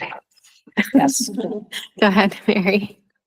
I think you may have answered this already, but I don't think I fully understood it. So, under supplies, 611, but under administration, The yes is almost $121,000 under the administration line.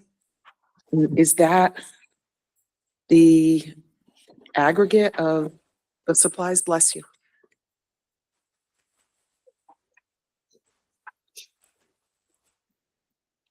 So it's supplies 611. The final amount at the bottom, the last one for category 30, which is administration. 30 is not administration. It would be it's something that's carried district-wide. Okay. So there is a supply, so like when we carry Power School, we put it at the 30 level because everybody uses it. I can find the line item in there that it is. No, that's fine. I just wanted to clarify that it was for the complete district. It wasn't for Yes, one yes. Oh, particular no, not thing. at all. Okay, thank you.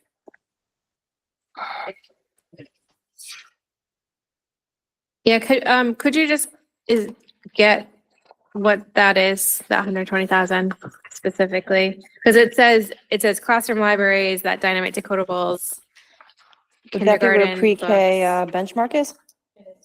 It's all of it. Yeah, it's the dynamite decodables. And my guess is that it's at the 30 account is because, like when I'm requesting items, I just put it at the 30 because I'm like, as a district administrator, I'm requesting that this goes in and it just covers everybody in the district in lieu of each individual principal having to put them in. So that's where those decodables are being carried.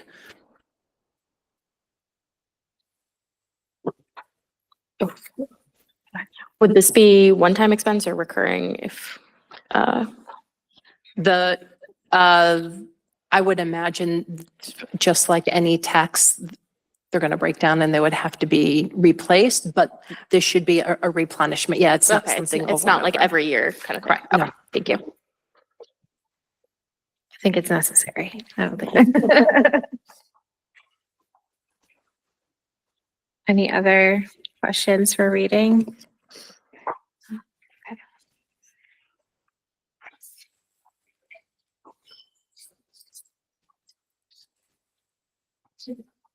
Should we move on? The next one is curriculum and instruction. Karen just informed me that that weird purple color is in fact gray. It's rare. It does look purple. Lavender. Very much.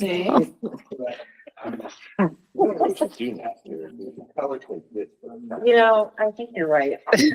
So we're gonna try to do that. Maybe.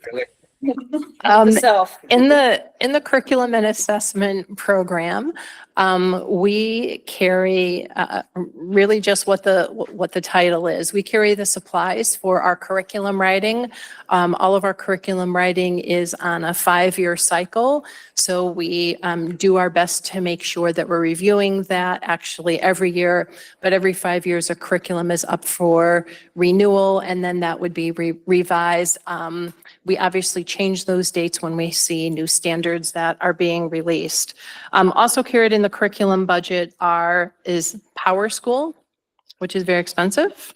The report card plugin, so this is the plugin out of Power School that automatically generates report cards and they get emailed to parents. This has saved us time and money in printing them and putting them in envelopes and mailing them home or hoping that children bring them home. And also carried in the contracted services is Ingenuity. Ingenuity is an online learning platform that we use for students who are at risk of failing a course, who might not graduate or needing credit recovery. There are also students, there are PPT or 504 decisions made that online learning is what they need in order to access their learning at the current time. Finally, we carry the PSAT in the curriculum and assessment budget. And we give the PSAT to our students in 9th, 10th, and 11th grade. In 11th grade, it's the National Merit qualifying version of it. Any increase is going to be because all that stuff has gotten more expensive. Is this just different allocation for the 119 non-certified salary? Because that's it's, to me, it's not a programmatic jump, it's just the It's just a reallocation. resorting. Yes, Okay, exactly. thank you.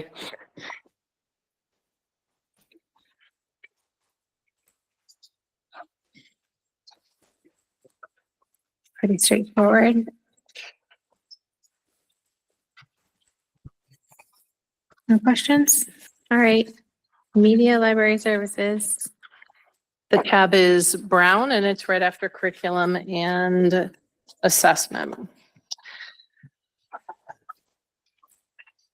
We had some guests from the library media department. Jesse Dalton was here with Nicole Daigle, if you remember earlier the year, and they were just presenting on a lot of the changes that they've made in the library media department and also what their needs are. They practically did their budget presentation for themselves.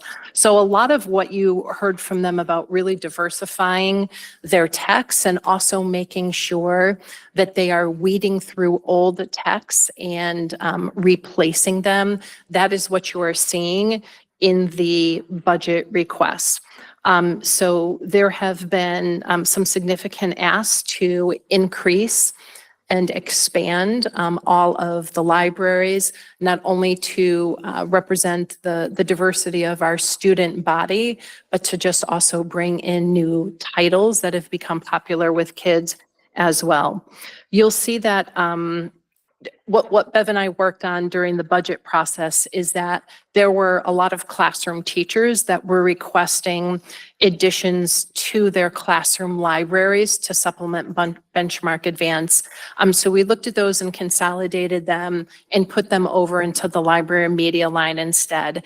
Under the philosophy that we want students to be going to the library and sort of practicing that skill of going to the library and checking out their own books and understanding how the library works. So we did cut some of those costs, but we put them into the library media account. So you'll see that represented on the detail page.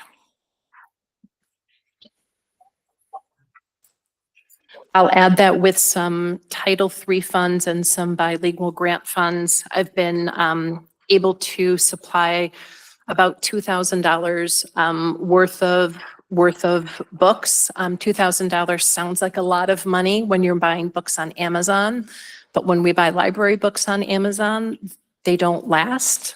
Books for libraries are much more expensive than that. So that has helped the library media centers really expand in terms of diversifying their collection and also finding some texts in different languages too for the number of newcomers that we have. Just curious, for any of these items, are we thinking, I mean, obviously it's going to be last minute, but ability to buy ahead on any of these periodicals, textbooks, those kinds of things? If there are ever realized savings, a lot of the places where we look to first are here. Okay. And in my work with Jesse Dalton, I allocated a certain amount of the Title III and the bilingual grant for instructional supplies and told her, keep a wish list on hand because as it gets toward the end of the year and there are not asks, the money because if you don't spend the grant, you just give it back. We would spend down the grant and to support her. Support our kids, to support the program. So in the past, I believe that the library books specifically were kind of like one or two schools at a time, right? So I remember the presentation, obviously, and I remember them talking about the need to expand their collections, but I know it looks like some was cut by Dr. Brummett I guess it's whoever it was from the initial request. It looks like some was cut, but is there like, and again, I fully support and encourage the expanding of the library, but that is, it's every school and a significant amount of money, especially over last year. So is there like further distinction, like, any further cuts that are palatable, I guess I would say? It's hard, I know. And I know, I think in the reading section too, and you mentioned that some of the individual teacher requests were moved over to the library, which I fully support because then it's accessible to the entire school as opposed to just one classroom. But there was still some reading library, like classroom library money in the budget. So I guess just. Yep. Yeah. So there are still some 1Bs that are that we kept in the library. So in the library budget, library media budget. So looking at that, that's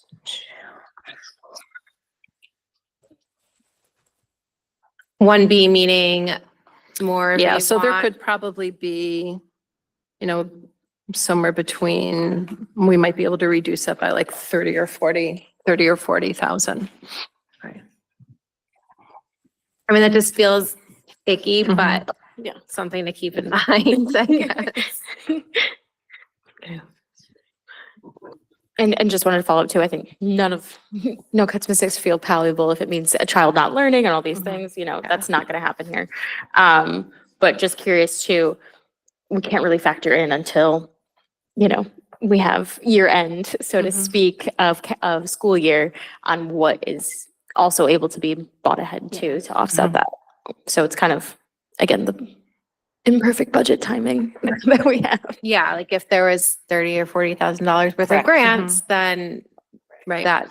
And I can go through the library media budget here and look a little bit more closely at some of the non-prioritized items and get that number down and share that with Dr. Brummett so she can and share it out with the board.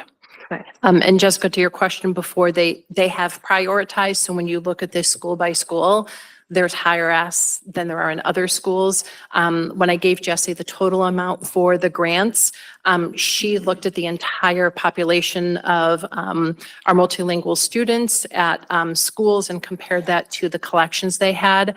And all of the funds, she decided to go to Newington High School and John Wallace because those were the two schools that really was showing the biggest need. So she was very judicious and strategic in how those funds were going to be diverted.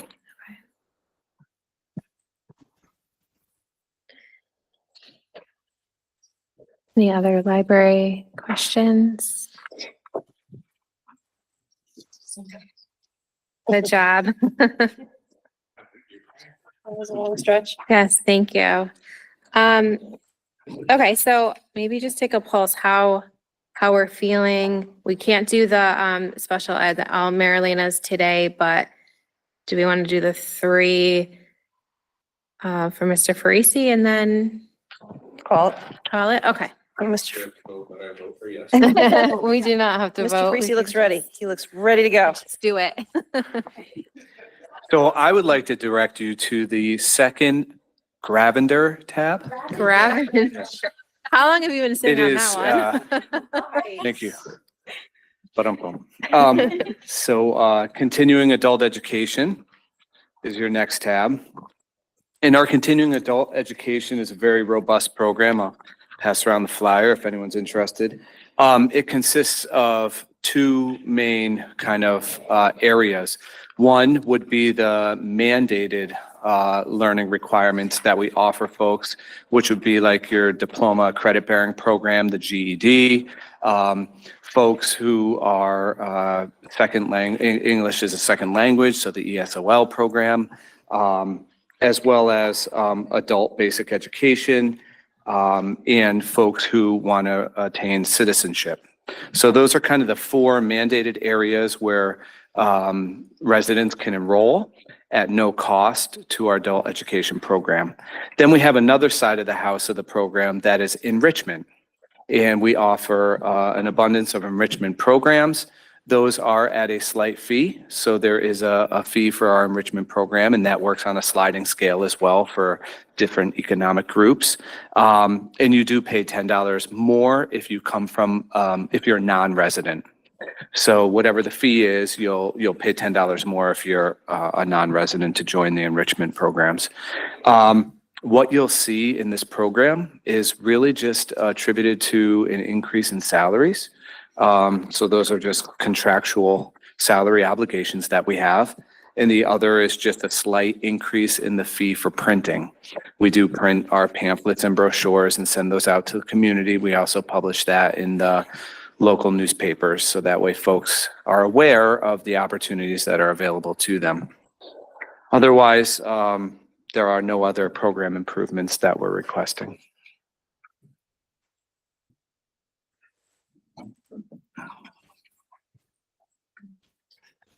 Just wanted to note that it's noted here that grant funds between 90 and 100K offset it, but it doesn't go to our budget, but it Yes. goes to the town budget. Thank you. So I did want to Okay. bring that up. So the program is very well funded through grant money that ends up going to the town. So we have to put this in our operational budget so Right. that way it can exist. would just be curious, if MOU style, just recognizing they're getting funds because of this program and how that looks, maybe future thing to, not that we don't have enough MOUs, just saying.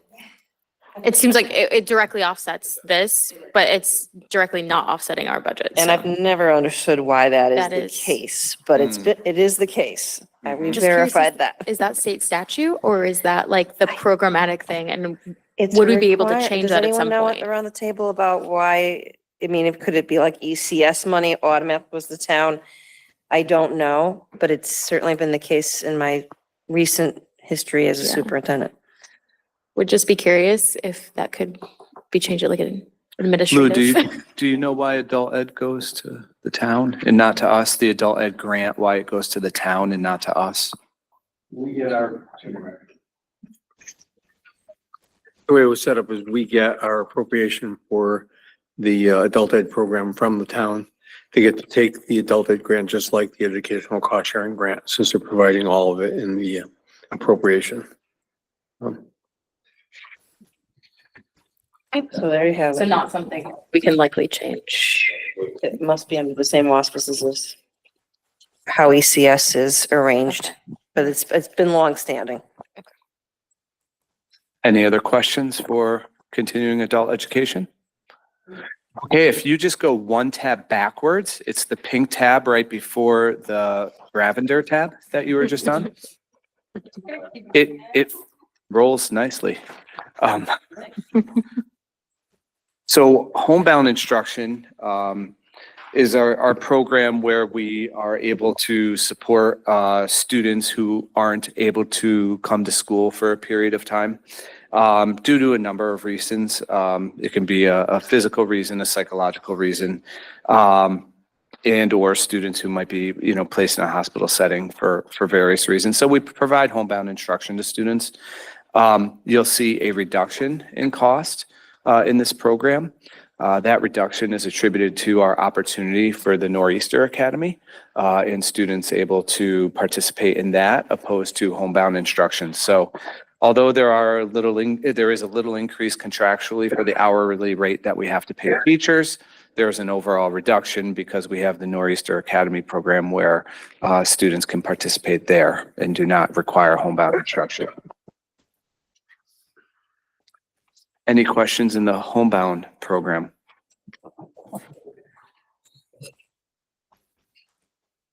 And staff development and evaluation is the fourth red tab.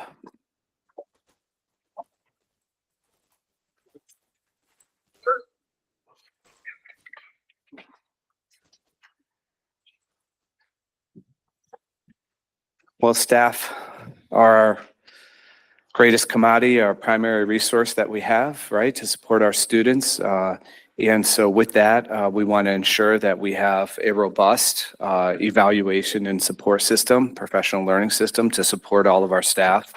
What you're going to see in this program is an increase in the professional learning line. You'll see that under conferences, 582. If you go across, that would be a restoring of funding that was cut in previous years. When we think about, and some of the folks here on the policy committee would be able to share that when we think about the mandates in the professional learning realm that we have to ensure all staff are able to take and engage in each year. Those have been around 10 annually for the past couple of years. And just this year, we've added 3 more. So restorative practices is one that is an unfunded mandate that we have to move forward through legislation. Play-based learning is another one, as well as human trafficking. Human trafficking falls more under like the mandated realm, so that you can accomplish in a couple-hour block, but all staff have to accomplish it. So it does take time and money. But something like restorative practices, play-based learning, that's really opportunities that staff need to engage in that learning, try it out, re-engage in learning, try it out. It's an ongoing process. That is not just like a 1-2 hour workshop, like maybe a mandated training like bullying or human trafficking might be. That is something that's going to take not just this year, but a couple years to implement and be full in. So that does require extra attention and an opportunity for us to be able to support our staff in the development of that new knowledge and skill to be able to fully apply that in the classroom effectively.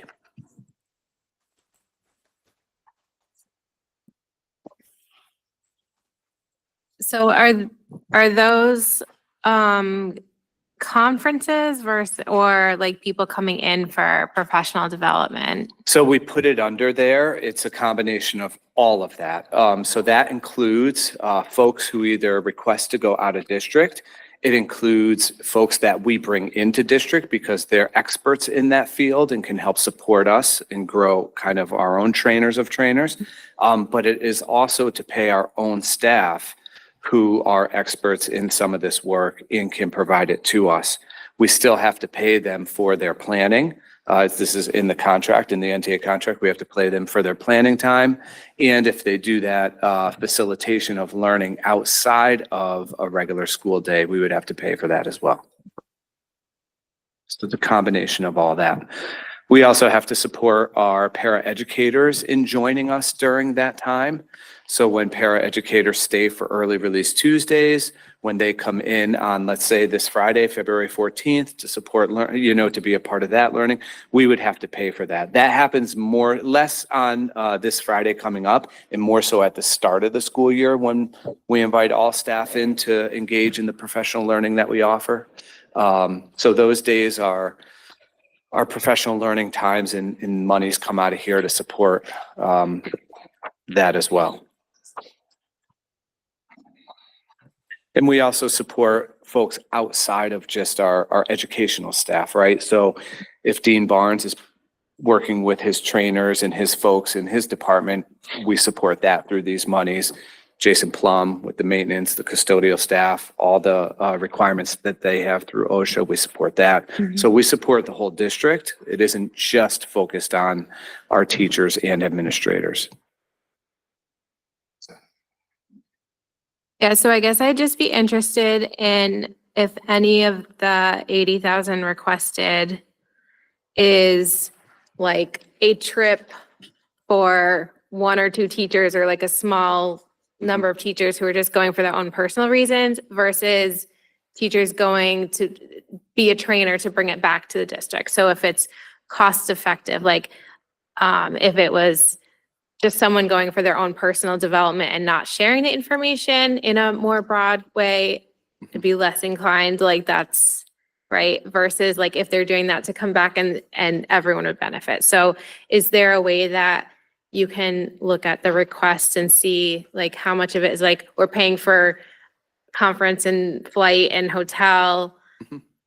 Or yes, right. And so annually we do give the board a report that actually lists all of those, and I will do that again. Okay, perfect. Sooner than later, so you can see that and we can make decisions on this. Thank you. Absolutely. Yeah, train the trainers are definitely worthwhile. I know there's a lot of conferences that are doing that, so if it's bringing back to the district, then that's a good thing. Absolutely.